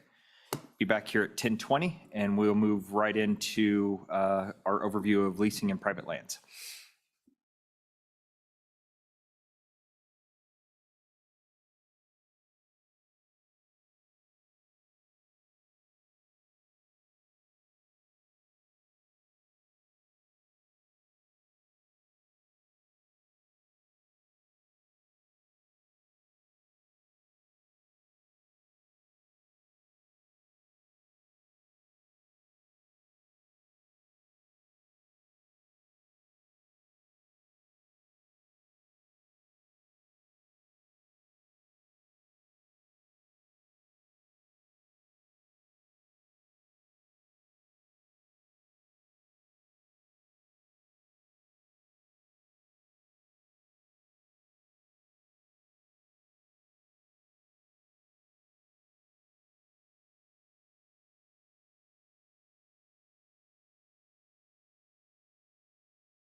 I'm going to call this back to order. Give you a couple extra minutes here just because we all like to talk a little bit too much. But we have got Ms. Tanya Hytrek with us. We're going to do an overview of leasing on private land for K through 12 schools, and then we'll follow that up with Director Vincent as well. Tanya, the floor is yours. Certainly, Mr. Chairman, members of the committee, Tanya Hytrek, Operations Administrator for the Legislative Service Office. Recall at your last meeting during public testimony, you had a gentleman that discussed the Moss Agate School located in Converse County, where the land is owned by a private landowner and the facility, which happens to be modular, is owned by the district. And there is a long-term lease between that individual and the school district. I would note at the outset that in that particular instance, that agreement predates the creation of the School Facilities Department, the commission, and now the State Construction Department. Members asked our staff to look at two things. First, what are the legal requirements associated with such agreements? And then secondly, you asked of the State Construction Department how many of those instances exist across the state. The memo that I provided is in response to the first item. There are very few statutes governing this narrow area of the law. There are statutes that discuss siting of schools. There are statutes that discuss renovation of schools. But in the instance of land ownership that's owned by this private individual and the school is owned by the district, that's sort of a nuance that perhaps wasn't contemplated in drafting. What I can say is that school districts do have the authority and the obligation to fix the site of each school building. That can be found in Wyoming Statute 21-3-110A Romanet 10. And then the permissive authority of school districts includes the ability to lease, rent, and manage property. And this includes real property. The long-range facility plans that our staff has discussed a number of times, those include direction to identify building by building and space by space utilization, but it doesn't specifically reference this narrow nuance. As I said, there are a number of statutes that govern where a school, when a school district leases a building or facility that's owned by a private property, but those don't apply to this example where it's just real property. It's just the land. I guess real property would include a building as well. And likewise, there's a host of statutes that guide new construction or renovation and determining sites for those. But again, those don't govern the leasing of real property where the landowner owns the land and the building is owned by the school district. Subject to your questions, it's a pretty short, straightforward answer because there's not a lot of statutes that govern it. Committee, if you'll remember, this was it seemed as if it was probably a one-off situation, but the committee directive was to Ms. Hytrek to investigate anything else across the state, see if there was anything else that might potentially be rearing its head, and appreciate you looking into this and providing the memo. Is there any questions for Ms. Hytrek? Mr. Chairman. Yes, Representative Olson. Thank you, Mr. Chairman. Ms. Hytrek, I'm just curious how the lease payments work when it's private land. Is that part of like the block grant that goes to the WDE, or is it separate? When and how often is it paid out? Mr. Chairman, Representative, that question is probably best posed to the department, but it's not through the block grant. Lease payments are, you'll notice in prior year's budget and in the budget request this year, the State Construction Department identifies the district as well as the amount for each of those leases. That's in their budget. Yes. Okay. And I would note, I think I alluded to this, but this is sort of an issue or a holdover from the days when the State Construction Department and the state wasn't overseeing construction and leasing. I don't think that this is prevalent across the state. In the event that the state were going to build a new building, there are statutes and rules that provide guidance on siting schools and holding public hearings and what serves that particular district the best. So I don't anticipate that the state would enter into project now, where the project would be located on a private landowner's land with a long-term lease. Okay. Thank you, Ms. Heitrick. Director Vincent, please.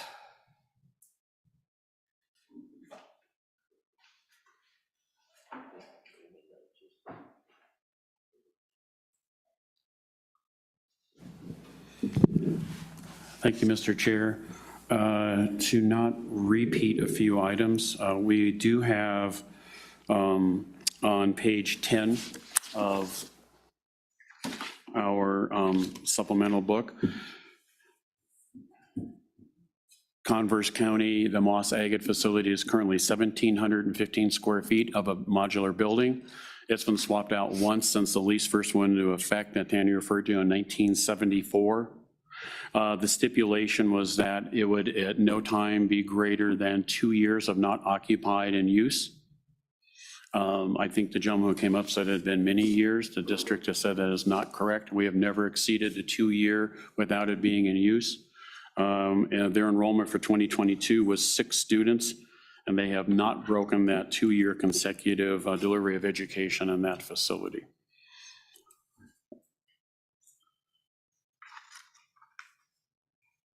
And I think Tandy did a good job covering the rest of that. On page 11 are the other leases, the private leased land of K-12. 3 of these only, if you're sees 2 in Albany County and 2, the ones, and Laura can speak to these, where we don't hold the agreements, the contracts for any of these. What we do hold for 3 of them, Laramie Montessori Charter School, Podair Academy Charter, and Podair Academy Secondary. Those 3, the department holds funding agreements with, and then we work with the district to determine what those payments are and the validity of those. The rest of them, we're not a party to any of it. And I think it goes back to what Tandy was saying, kind of predates our involvement in there. Is there anything else to add to that? Ms. Anderson? Yes, Mr. Chairman, there was a lease, you may be recalling, for Prairie Wind, the land on Prairie Wind. And we came to the department, I believe it was in the 21 budget, but I don't recall exactly, where it was some lease that lasted, I think it was like 75 years, and we asked for about $94,000 roughly, if I remember correctly, to just pay that lease off so that no one would have to deal with it, at least not in our lifetimes.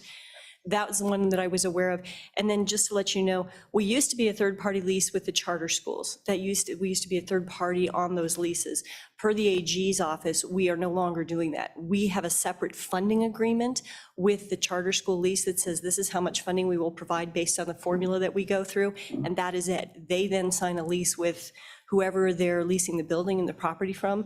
They're responsible for any money on that lease that goes beyond the funding agreement that we provide. So if we provided them $10 and they sign a lease for 12, they have to come up with the other 2. We're only obligated for the amount in the funding agreement. Does that make sense? Okay. Any questions I can answer on those? Okay. Any further questions for the department on this issue? Okay. Thank you, Mr. Chair. Yep. All right. With this, we do have public comment availability. Is there anybody who would like to comment on the overview of leasing of private land for K through 12 schools? Do we have anybody online, Ashley? No, Mr. Chairman, nobody online. Okay. I figured Paige would want to come talk, so Paige, welcome. Please introduce yourself for the record. Mr. Chairman, thank you very much. Paige Fenton Hughes, Superintendent, Commerce One in Douglas. I apologize for not being here at your last meeting when this issue came up. I was actually in New York City with my son and got caught there. Remember that when there was like 150,000 people not on a plane? That would be my son and me. And so I missed you guys, but that's where I was. Just a couple comments, Mr. Chair, to answer Representative Olson's question. There's no cost with the lease. And so that's why there's no issue of trying to fund that or anything. Because as Ms. Heitrick said to you and Mr. Vincent, this lease has been in place since 1974. We also have another lease for a rural school that is actually going to terminate because we're going to close that school. And then we had a lease, a 100-year lease on another rural school out of Shawnee. But when we built a new school there a few years ago, we actually obtained some lots. I don't know if you guys know, Shawnee has actual lots in that town. We obtained some lots and put that on there, so we're not under that lease anymore. But those were all no-cost leases because people in our communities want to support having rural schools close to our kids. So, Mr. Chair, I would answer any questions that you have, but it's just speaking for my board. Hopefully, you all will allow local school boards to make agreements with private landowners with, as Mr. Vincent said, their oversight. We turn those leases in. They're part of our 5-year plan. They oversee how we maintain all the buildings on those, but allow us to do that without legislative oversight or interference. And I'd answer any questions if you have them. And, oh, Mr. Chair, sorry. With me today is Josh Moore. He's on my board, serving as you all do, getting a high salary, and serving the people in Commerce County, so. Well, welcome, Trustee Moore. Appreciate you being here. Committee, any questions for Ms. Fenton Hughes? And how, yes. Just a question, you know, I think in our last meeting, I just want to kind of be, so the school's been in use since 1974. I think the department mentioned that, and that's the case. And then, you know, and we've had this conversation all morning, how populations shift and those kind of things. So what do you currently have there this year? How many kids you have? Ms. Fenton Hughes? Yes, Mr. Chairman, Representative Harshman. I hate to say this, I think we have 7 kids there this year. 2 of those kiddos are local area kiddos. The rest of those come there from either an area that's close out there or they choose to go there from town. We don't bus our rural students. Parents make that choice at times, and we believe in parent choice in our district. Parents say, you know what, my student would do better in a smaller environment. They would do better with more one-on-one attention. They do better with fewer distractions, whatever that is. And those are opt-in schools. We have a process where if you don't live out in the country, you apply to go to those so that we make sure those are a good fit. And we try to keep them open for the benefit of our rural students, but sometimes, Representative Harshman, it takes a few kids from town to make that feasible financially. But I would invite any of you to come to any one of our rural schools any day. They're themed. They do amazing. They do agriculture. They do arts and humanities. They do STEM. They do outdoor ed. I would invite any of you to come there anytime and visit what our teachers do with our kids out there. It's pretty amazing. Mr. Chairman, how many, and this school that we're talking about, where is that located at? Is it? And then how many do you have in Commerce County? Yep. Similar. Yep. Mr. Chairman and Representative Harshman, we have 5 rural schools. As I mentioned, we are in the process of closing one of those schools that has had very low enrollment over the years, especially with students located in that area. The other 3 schools, Moss Agate is, I'm probably not great at describing this to you, but you go south and a bit west, like you're going to take the back road to Glen Rock, and it's probably about 30 miles, Josh? 30 miles out to Moss Agate. And then if you were to stay on that road, you would go to Converse 2's rural school, which is called Box Elder. So that's one of our schools. If you were to go south of Douglas toward Esterbrook, you would go to White School.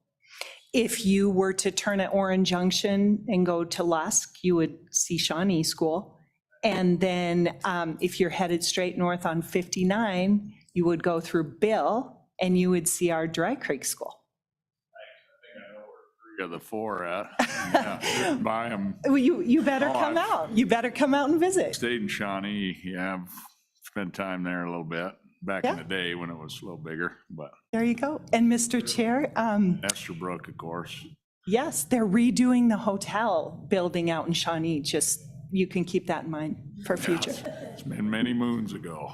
But, thank you. The real Yeah. test of, you know, your background in this is whether or not you can name all their mascots.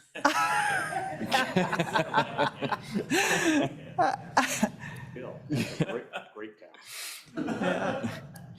Ms. Fittenhughes, thank you so much. Yes, thank Appreciate you, your guys. time. Yes. I think really, you know, it's such a unique thing to Wyoming and the West particularly. It's a really valuable, got an email, I think the whole committee did, from a citizen down in Albany County and inviting us down there. It's so important because it's so important to our agriculture industry and our community that we find a way. Are they expensive? Absolutely. But are they really important? And kids get an amazing education. I think, you know, when I was a small school kid in Midwest, I mean, I now work in a big school, but I mean, you're in the band, you're on the team, you're in the school play, you're on the school newspaper. I mean, you're just in everything. And so it's really, our small schools and particularly these rural schools are so important to our ag community. So we're going to support those, you know, no doubt. Legislature has and will. So thank you. Yep. All right. Thank you, Ms. Fenton-Hughes. We do appreciate your time and appreciate your background and information on this. Yep, appreciate you guys back. Thank you. All right. Seeing no other further public testimony on this, I don't have any committee directives for this, so we're just going to move right into our next agenda item, which is 24 LSO 165. Ms. Heitrick, we have you to go through our charter school leasing bill. Welcome back.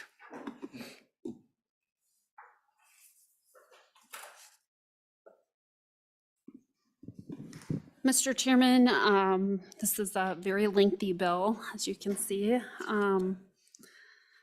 This came to LSO from our last meeting. You requested that the prohibition in the charter school leasing statutes, the requirement that requires that charter schools operate continuously, successfully for 3 years to receive reimbursement for their charter school lease be repealed.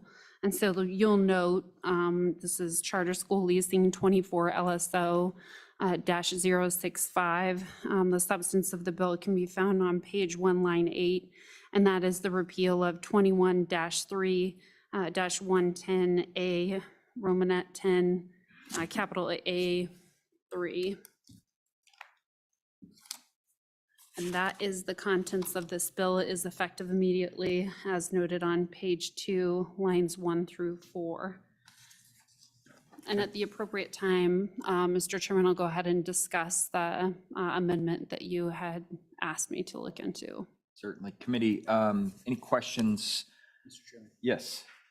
Representative Olson. Thank you, Mr. Chairman. Ms. Heitrick, I don't know if you'll know this, but I know that you've been with LSO for a significant amount of time, so you may have a recollection, but my question is, what was the impetus to the 3-year prohibition? Mr. Chairman, Representative, I don't know why the legislature made that policy choice, but I think it was made in tandem with the double funding that was included in the oversight of the charter school, for the charter school ADM.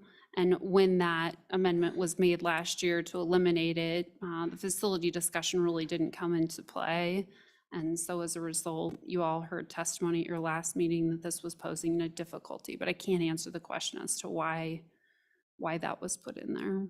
Okay, it's a mystery. I also think we have a very good habit on our education committees of doing 3 years for wind downs and startups. It just seems to be something that these committees have done in years past. So any further questions for Ms. Heitrick on the bill itself? Okay, Ms. Heitrick, why don't you go ahead, just since we have you here and before we go into any public comment, this was an amendment that based off of some information that I had received, I asked Ms. Heitrick to bring forward. And pretty simple, guys, what it boils down to is some of the language that we passed through last year with our school district available and adequate. There's potentially some ideas that maybe it wasn't as clear as it could be. So I asked Ms. Heitrick to tighten up the language. And we have 2 areas. So Ms. Heitrick, if you would just let me know where those areas are in the rest of the committee. Certainly, Mr. Chairman. After the conclusion of the meeting, we received a phone call from Dickie Shaner from the Department of Education, and he requested that we have a meeting with the State Construction Department and the Attorney General's office regarding the amendments that were contained in Senate File 83 that dealt with charter school leasing, both this determination of available and adequate, but also the bifurcation of the major maintenance that LSO staff spoke about this morning. And in those conversations, it's their opinion that it's sort of a ministerial function that the department performs in making these determinations for available and adequate, and it's not binding on the district or the charter school. That's a determination that they can make as the executive branch in administering the statutes. I know from drafting those amendments, that was not the intent. And so as a result, the chairman asked me to find a way to basically tighten the language a bit. And so very simple amendments to 21-3-304K. This is the charter school statutes. And in that provision, it provides that a charter school shall not be required to pay rent for space which is deemed available and adequate by the state construction department. We thought that was enough to sort of tie the district's hands. But in those conversations, I think we can add just a clause that states shall be required to pay rent for, and a school district shall make available space which is deemed available and adequate by the state construction department. And that amendment, coupled with a sort of a tag on to 21-15-123, this statutory provision governs the state construction department's duties and authority. And last year, we added a provision that reads, review requests submitted by charter schools pursuant to Wyoming Statute 21-3-110 and 21-3-304K to determine whether space exists within the available district for operation of the charter school that is available and adequate. And then new language would read, which shall be included in the school district's facility plan required under Wyoming Statute 21-15-116. And the reason for that particular change is, one, those facility plans are required to be approved by the commission. And so that would be a definitive final agency action by the commission with regard to that space. But secondly, you'll recall Senator Hicks had some questions at the last meeting about access to space and some of the difficulty that the state construction department had faced with a certain district. And there's language within 21-15-116 that states they have to allow them on the premises to assess the school buildings for purposes of completing the facility plan. And so you have 2 options, Mr. Chairman. One, these are both very straightforward amendments. If you're all comfortable, you can certainly, forward the bill with those amendments and direct staff to make the appropriate changes to the draft, and you would not see it again. The other option is you do have another meeting if you wanted to see these in context and then vote. That's also your prerogative. Mr. Vice Chairman, yes. Mr. Chairman, as usual, Tanya was way out in front of me there. I just thought, given the fact that we don't have that directly in front of us here, we can do one of 2 things. I think we could see if Tanya would be good enough to email that to us, and we could take this bill up this afternoon with that in front of us, or we could certainly take it on to the next meeting, have it drafted conceptually with what Tanya just outlined for us. So it's kind of up to you, Mr. Chairman, how you want to handle it. Or you guys can all just trust me. Or we can vote on it right now. Senator Office. Representative Olson was first. Oh, but I called on you, so. Thank you, Mr. Chairman. And I appreciate that preference. Mr. Chairman, my preference on that would be to come back and see it at the next meeting. And I think a big part of that is based on public access to it and ensuring that if there is public comment or public concern, that is a substantive change. It's one that I support. I think it sounds great to me.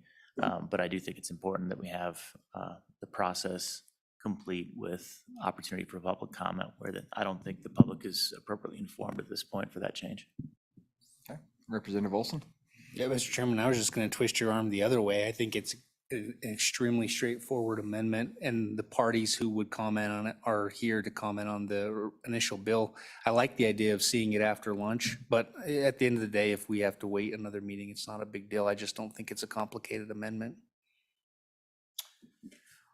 Okay, before we move into that and do anything there, I'll just go ahead. And you should have put it in writing, Mr. Chairman. Yes, I should have. This is your fault. I have it in writing. It's just not for you guys, so.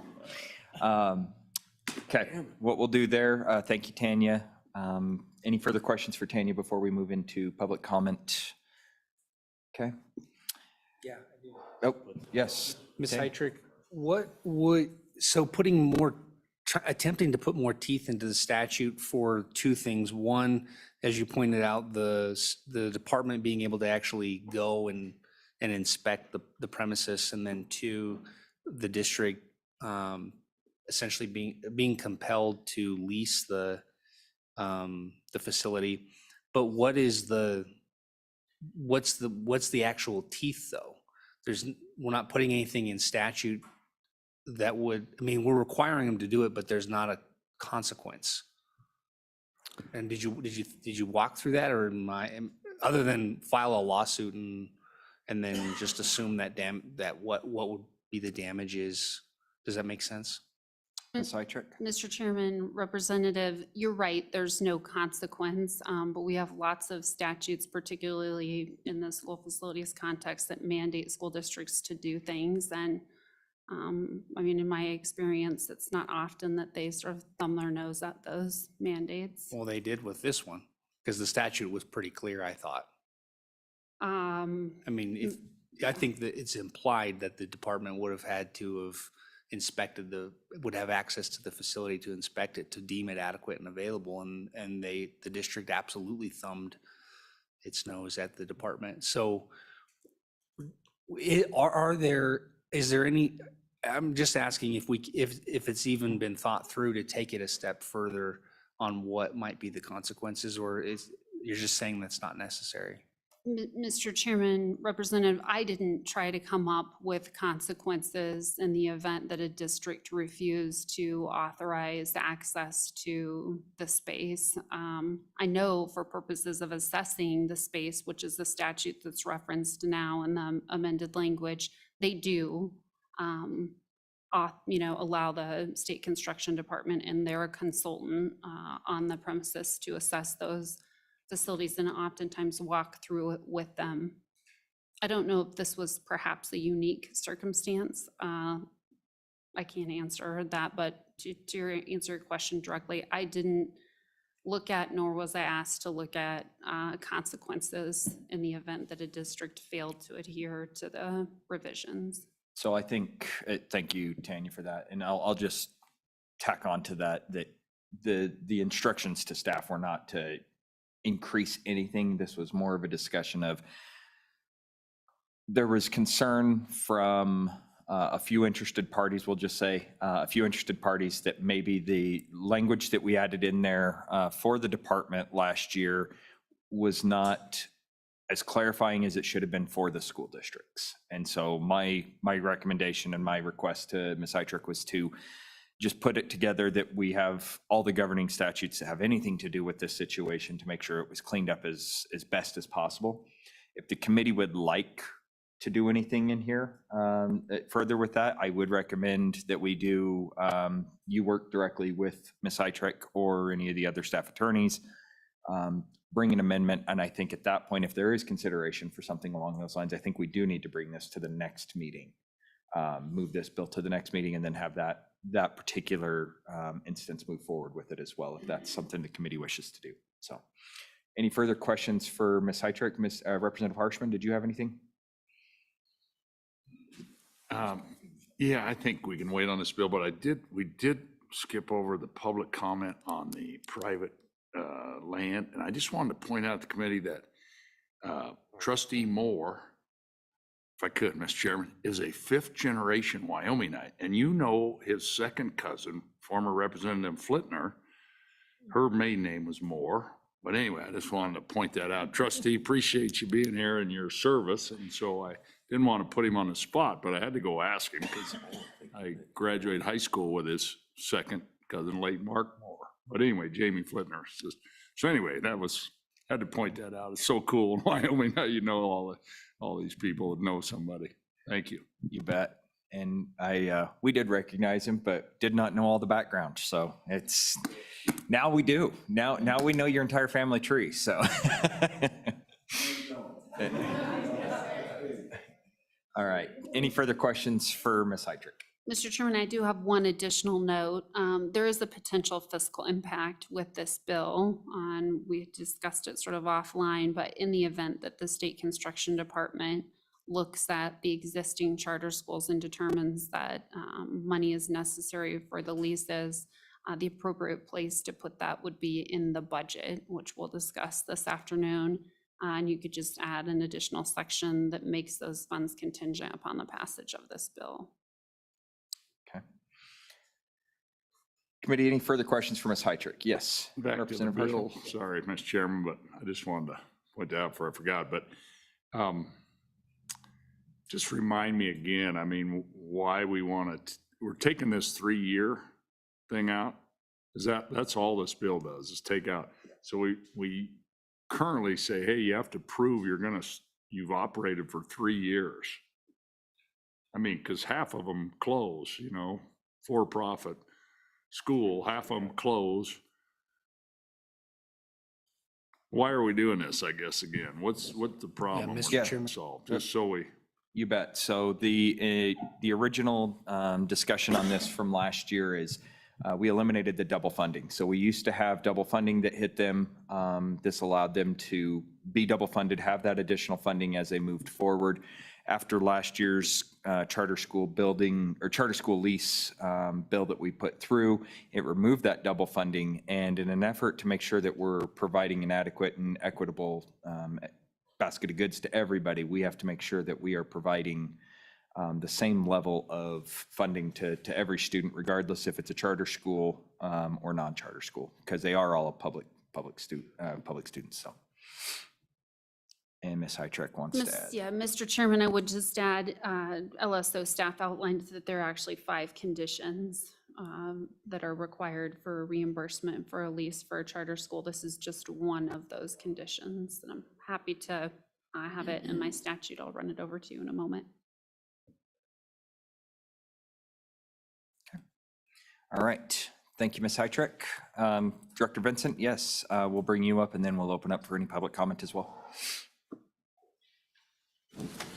Thank you, Mr. Chair. Just a couple observations that the department has gone through this year since this bill was enacted. Feedback from charters and districts, so we're just going to relay that. One of the things was looking at available and adequate. We have adequacy standards, haven't really had an issue with that. Available, when we check out the school and with the district and facility plan, if it is mothballed or closed, it's available. But then the district says, but we have plans within a year or so to open it back up or use it for swing space. So there's that sweet spot in what available means and at that time. And it could be very well, if it hadn't been identified in the plan, the facility plan, then the charter feels like that's being said in order to keep them out. So just when you're looking at what available might mean. The third A I was going to add, which was discussed, was authority. On the charter school side, can we get public access, not just our department, but them as the authority? And I think that's been discussed. One of the things that the districts have mentioned, and I think it's an equity issue, and it's a major maintenance issue, if a 35,000 square foot elementary school has been mothballed, is now available, and if a charter comes in with 75 kids, anywhere else, 75 kids generates 12,000 square feet. There's no easy way to bifurcate an elementary school code-wise and everything and shut hallways down with plywood. And is that an equity to each charter that someone's in 30-some thousand square feet and someone's in 12 and they have basically the same enrollment? And then the other concern from the school district's end is I'm giving 35,000 square feet of major maintenance money to keep that school up and running. And is that fair? So those are just things that have been brought to us, and if that's any part of you wanting to consider that, and that I just wanted to just share some comments that we received out on that. Thank you, Director. Any questions for the Director? Yes, Senator Office. I guess I'd ask how that would be handled, because from the availability, if it's a wildly inappropriate space usage because it's incredibly inefficient, and you'd be better off effectively leasing a right-sized location, I'd still contemplate that as not having an available suitable space. But again, that's effectively a judgment call where you can do the math and different people can disagree. Based on the way the statute is right now, how would you see that proceeding, and would the changes that were proposed by Chairman Landon clarify that, or at least provide a better process for resolving that type of concern? Yeah, Mr. Chair, Senator Office, I've been thinking about that a lot, and I just don't know how we break up an existing elementary school that's available for 150 kids. And even in its old capacity, it was built for 450. You know, and they're getting access to the full school, the full kitchen, and the multipurpose room. If it has a gym, they're getting access to 35,000 square feet of facility. And another charter who, in a different part of the state, they may not have one of those elementary schools available, is not able to do that. So I don't know how you bifurcate an existing building and break it up. I guess if there's a proration, and I still don't know how that works because systems run the entire school. If there was a proration of major maintenance to your enrollment, they still have to have sunk costs of keeping this system up and running. So I don't have a good answer for that as well. I will tell you that when we are examining schools for demolition, it's part of our department's responsibility is look at the fiduciary relationship before we tear it down. Is this good for anyone else, including children and charter school kids? And then we run into that same issue again, that you are going to have a 35,000 square foot school that you don't tear down because there might be a charter in town with 50 or 75 kids. So we run into that issue too, and how we weigh out, you know, cost to tear down and abate and tear down, and cost to maintain and roll its use over. Mr. Chairman, quick follow-up.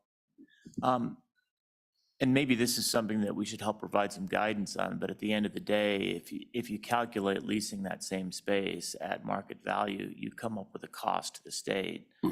If you then do a calculation of maintaining a school that is mothballed or that is scheduled for demolition, then you come up with a cost for the state. And just from a simplistic, you know, greater than or less than, you have some semblance of is it a rational choice? Is that a suitable space that is or is not available?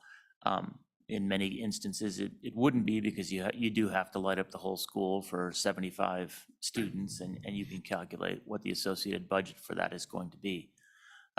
Is that something that statute does not allow right now to be the basis for this decision? I could be wrong, Mr. Chair, Senator. I could be wrong, but I don't believe it allows for that. Follow-up? Mr. Chairman, follow-up. I was waiting for you to get into your mode. Yeah. And with the proposed changes, I mean, I don't have them in front of me, but just reflecting on them, it doesn't seem like that would, even at that point, provide sufficient additional clarity. Is that accurate? Mr. Chair, Senator, I believe so. We do not. I was going to ask if we could please get a copy of those proposed changes, because we don't have that in front of us. Yeah, just in order for to the weigh in. committee's reference, I think we're just going to push this. I'll direct staff to include my my amendments into the bill, and we'll move this over to the October meeting, but I do think this is still worthy of discussion here. So.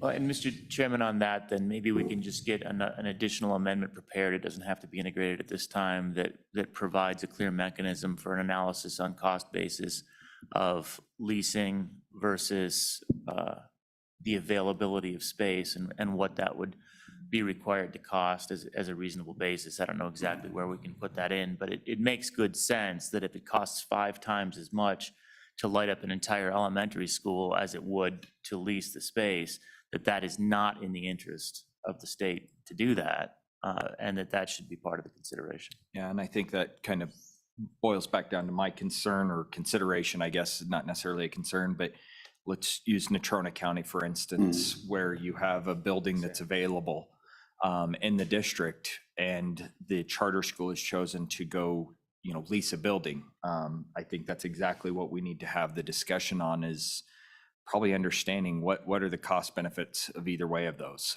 Because if the department has deemed this adequate and we force the hand for the district to turn that building back on, but it is going to be $1 million or $1 million more a year than to do it the opposite way. We want it to be in the best interest of the state. So Tanya, Matt, yes, Matt. Yeah, Mr. Chairman, just from like a routine maintenance and utility concept, the 2 mothball facilities here in Natrona County are currently still generating utility funding for the district, even though they're mothballed. So if you do turn it back on as an open school, that utility funding would still be computed for that school. So, the cost of that is already being generated through that formula, just to point that out. I'm thinking, as Senator Rothfuss just said off mic, potentially have something as a Mercer on something like this when you have a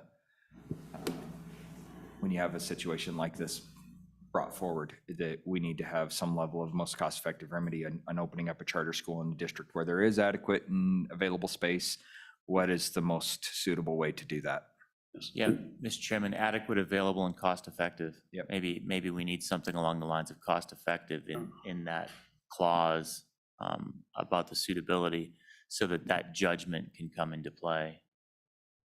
Yes, Mr. Vice Chairman. Mr. Chairman, thank you. I appreciate the conversation. I think it's important all the way along, especially for this select committee, to understand, the cost of standing up another school. And that has to be transparent. It should be right out in the open, and we should be able to analyze accordingly. And a very good point made by the chairman, which is if a charter chooses to go into a different facility, what impact does that have on us in terms of, does the state pay for that? Especially if there's adequate facilities within a district, and that choice is to go outside those district boundaries. Do we owe major maintenance or routine maintenance?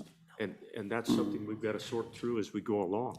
But certainly, every time we talk about standing up another school, whether we have to take a mothballed school and charge that back up again and fix the windows, or whether we contemplate paying for a lease facility outside of the district boundaries, that's relevant. And that's why I think I appreciate the chance to at least have this conversation and consider. Yeah, Tanya? Mr. Chairman, Mr. Vice Chairman, in the example that you utilize specifically, if a school district has available and adequate square footage within the school district, the statute prohibits payment for the lease. So in the event a charter school chose to lease a facility where the school district has available and adequate square footage, the state is prohibited from paying for it.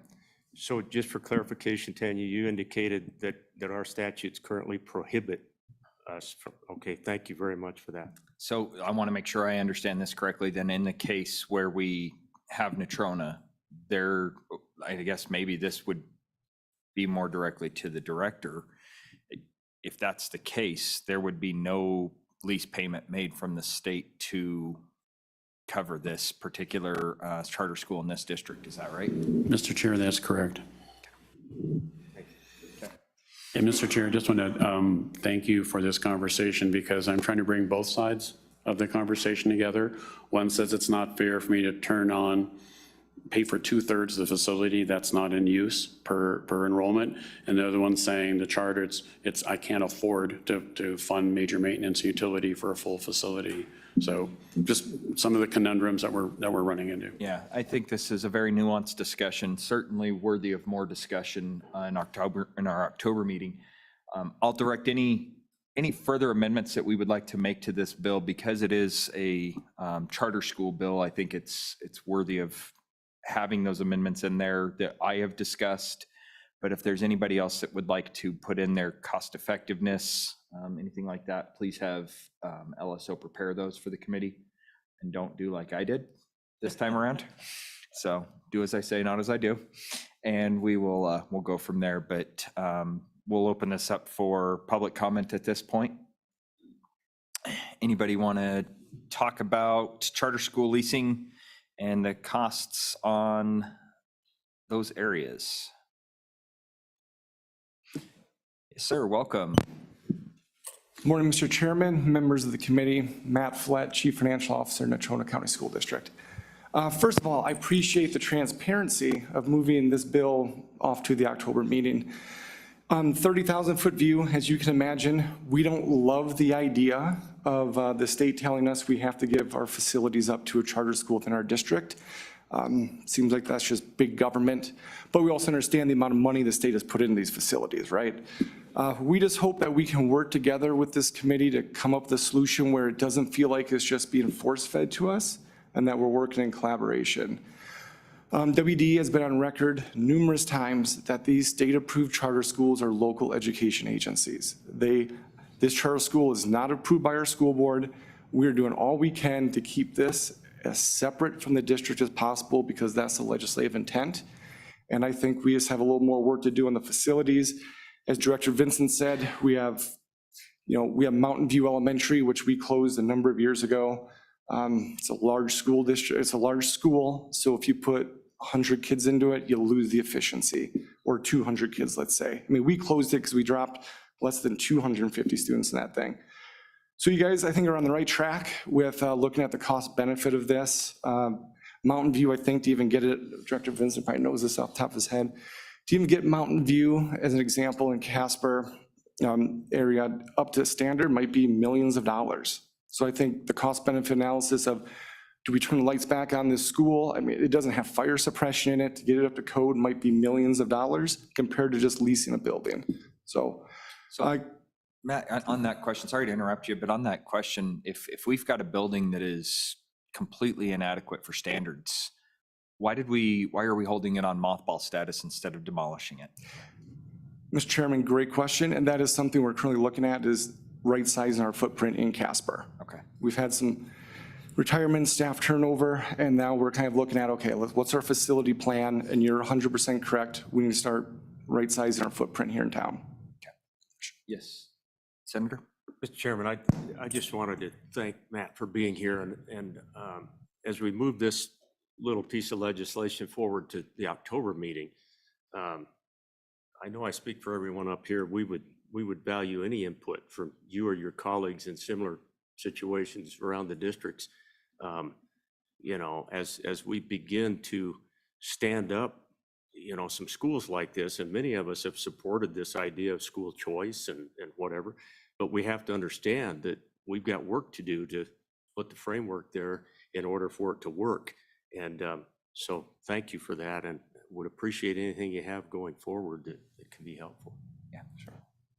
And I think probably some good discussion as you guys are prepared, to come forward next meeting with this. And I think this is originally the intent of this was to make this as equitable as possible for all students in the school districts and the charter schools across the board. But as we've opened up this can of worms with charter schools, we're starting to learn there's some nuances that we have to work with. So yes, Senator Rothfuss. So one of the nuanced challenges with the new system versus the old system is, under the old system, it was approved within the school district, so it was a balance of school district resources.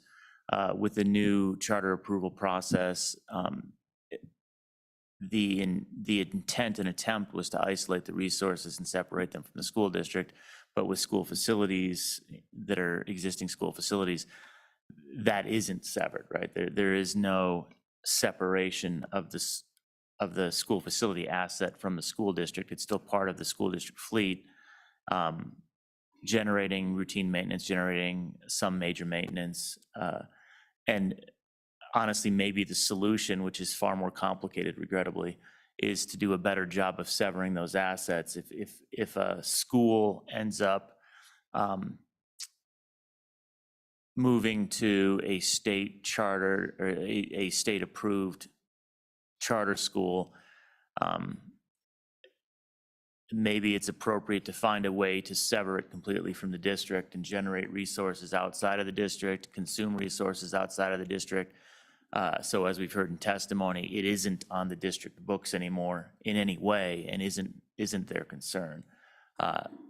That regrettably is a harder bill, but at least it then solves, I think, the challenges that you've presented where you're responsible for it in many ways and and can no longer control your obligations in some ways, and that becomes the inconvenience. We can't do that through amendment to this bill, but it's something that perhaps we can either contemplate, look at some additional legislation. It gets to the idea that we've talked about before of, would it make sense to have these state approved charters be sort of part of a separate administrative school district, which is a much bigger bill. Yeah, and I will just say that at that point, that's a much larger, we've already got one can of worms. I think getting into that's already big because we've already bifurcated this, but only when, they need to be an LEA when it comes to any type of grants or funding. Everything else, whether anybody likes it or not, these are public schools, and that's what we've stated multiple times up here on this committee and education. Yep. So we'll go ahead and thank you, Matt, very much for your testimony. Appreciate that. And please let us know if you've got some ideas or thoughts as we move forward. Any other further public testimony on charter schools? Please come on up and fill the seats if you are interested, just one right after another. It'll save us a little time of the movement around. Ms. Klein, welcome. Either one of you, appreciate you guys. Just please introduce your name for the record. My name is Cliff Whitlock. I'm a volunteer and vice chairman of the public charter school, Wyoming Classical Academy. We just barely opened this year, and we're quite excited to get going. My assignment on the board was to get the facility ready for the students, and that assignment was very challenging and difficult, but it is complete, and we do have a school that is running. My comments are that it's very, very difficult to open a public charter school. We have to spend funds that we don't actually have yet for a headmaster, for books, for desks, in order to get the facility ready and to hire teachers. And that all must be in place prior to receiving any state money at all. And so it's kind of a challenge. Therefore, we needed loans, we needed grants, we got some donations, and we have a lot of trust from suppliers in order to make all that happen. So it would be extremely helpful to the public charter schools to have the state financial facility support during the first 3 years, and because that's when we need it the most. I encourage you to make it possible for the public charter schools to have access to this money as soon as it's practical for you to do it. I'm happy to take any of you on a tour of our school. We're quite proud of it, and we're quite excited about the opportunity it gives to Natrona County people as an option. And if you would like to do that, just give me a call. But thank you very much for your service. Thank you, Cliff. Any questions or information for Mr. Whitlock? Seeing none, thank you so much. Appreciate it. Ms. Klein. Good morning, Mr. Chairman, members of the committee. Carrie Klein, excuse me, and I'm here representing public charter schools today. The discussion has gone a little bit different direction or further than I was anticipating today, but that's good. I was going to just take the opportunity to thank you for your work on ensuring that public charter school students are treated equitably, repealing the requirement that the public charter school be in operation for 3 years before they're eligible for facility funding like their traditional counterparts does help them focus, as we heard from Mr. Whitlock, It does help them focus those resources more on delivering educational programs and serving the students that they've committed to do. We do support this bill, and I will just say that after the discussion this morning, continue to stand committed to working with you on addressing the challenges of facility pieces, of autonomy between districts and state authorized schools, to help find equitable solutions for all the students that we're serving. So I'm happy to answer any questions. Any questions for Ms. Klein? Seeing none, thank you so much for being here. Mr. Pat Sweeney, former Representative Sweeney.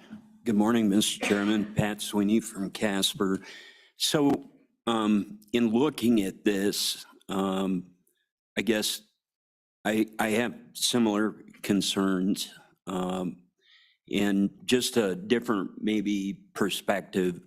So here in Natrona County, the district has sold, three, four, maybe five of our schools over the period of the last probably 8 years, 10 years. And I personally have looked at Roosevelt, North Casper Elementary, and the school in Mills that is now the charter school. Most of those schools sold for, I know in particular, we won the bid on North Casper Elementary at $151,000. We declined because Casper Housing Authority had a clear vision. My vision was with that property to move the Cowboy Challenge program to Casper, if it all came about, because of being able to hire staff and teachers versus Guernsey. Nothing against Guernsey, just that. So my challenge with this, I signed on to the charter school bill. It's changed quite a bit since that point in time with the growth, but my fear is, so the town of Mills the city of Mills and Howe had two schools shuttered. And so it really was a shock to them. You heard from the district about the mothball. And the other school, the city of Mills bought with the hopes of putting either a daycare, larger daycare, or a Head Start type program in there.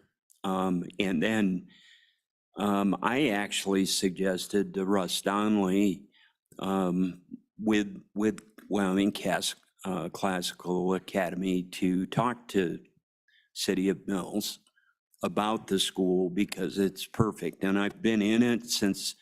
They've done just a beautiful job with the help of the City of Mills on cleaning the school up, painting, and putting furniture in there.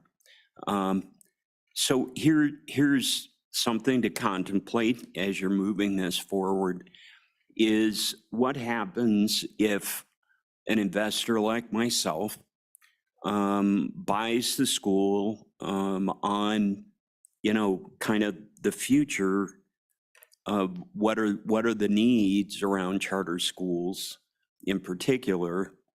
And I think this has probably already happened in Cheyenne, I think, from different facilities, conversations that I remember in the past. But so what happens? I buy it. Mills actually sold for $75,000. It was kind of a, not an inside deal by any means, but pretty much everybody else backed out, being Mills was interested in doing something with that school. That influenced my decision on trying to buy it. I thought it was better off in Mills's hands. And so I buy it for, say, 150,000, 200,000, with that all in mind, and all of a sudden, I'm going to demand 20,000 a month for a lease payment. And I think we have to contemplate those things. I think the legislature should appropriately, what is an appropriate amount of return on investment, you know, for private business, or what should be contemplated? Should I, if I own that facility and a charter school's going in, do I put the furniture in to the state standards? And that's all part of the lease fee, not depending on, you know, major maintenance or that particular. But that's my only caution with the bill. There's definitely a need. And I think the district makes a really good point. These funds are, as it was designed, and as it ended up, these funds, the student count, all of these funds are coming out of the school district, the local school district's overall budget, as I understand it. So, of course, they're concerned. Will the charter school be first in line to build a new school? Will Natrona County School District 1 get bumped, you know, down to a lower priority if we had need? Cheyenne's probably a better example because they've got tremendous needs, as is all you know, with the growth down there, and especially elementary. So I just proceed with caution, which you already are. And I appreciate your time. So. Thank you, Mr. Sweeney. Appreciate it. Any questions for Mr. Sweeney? All right, thanks so much. Good to see you as always. Any further public testimony? All right, we'll close public testimony on this. And as the committee directives, like we just said, we'll move this on to the October committee meeting. Plans to have this kind of flushed out, and, you know, myself and anybody else who's interested in having any amendments drawn forth, please work with LSO to have those prepared and ready to go for the next committee meeting. So, all right, with that, we're a little bit ahead of schedule. Let's see here. So we've got everybody ready to go at 1 o'clock. We could start a little bit early. So let's be back here at 12:45. Give an hour and 15 minutes for lunch. 12:45, and we'll get started back up. So we are at recess.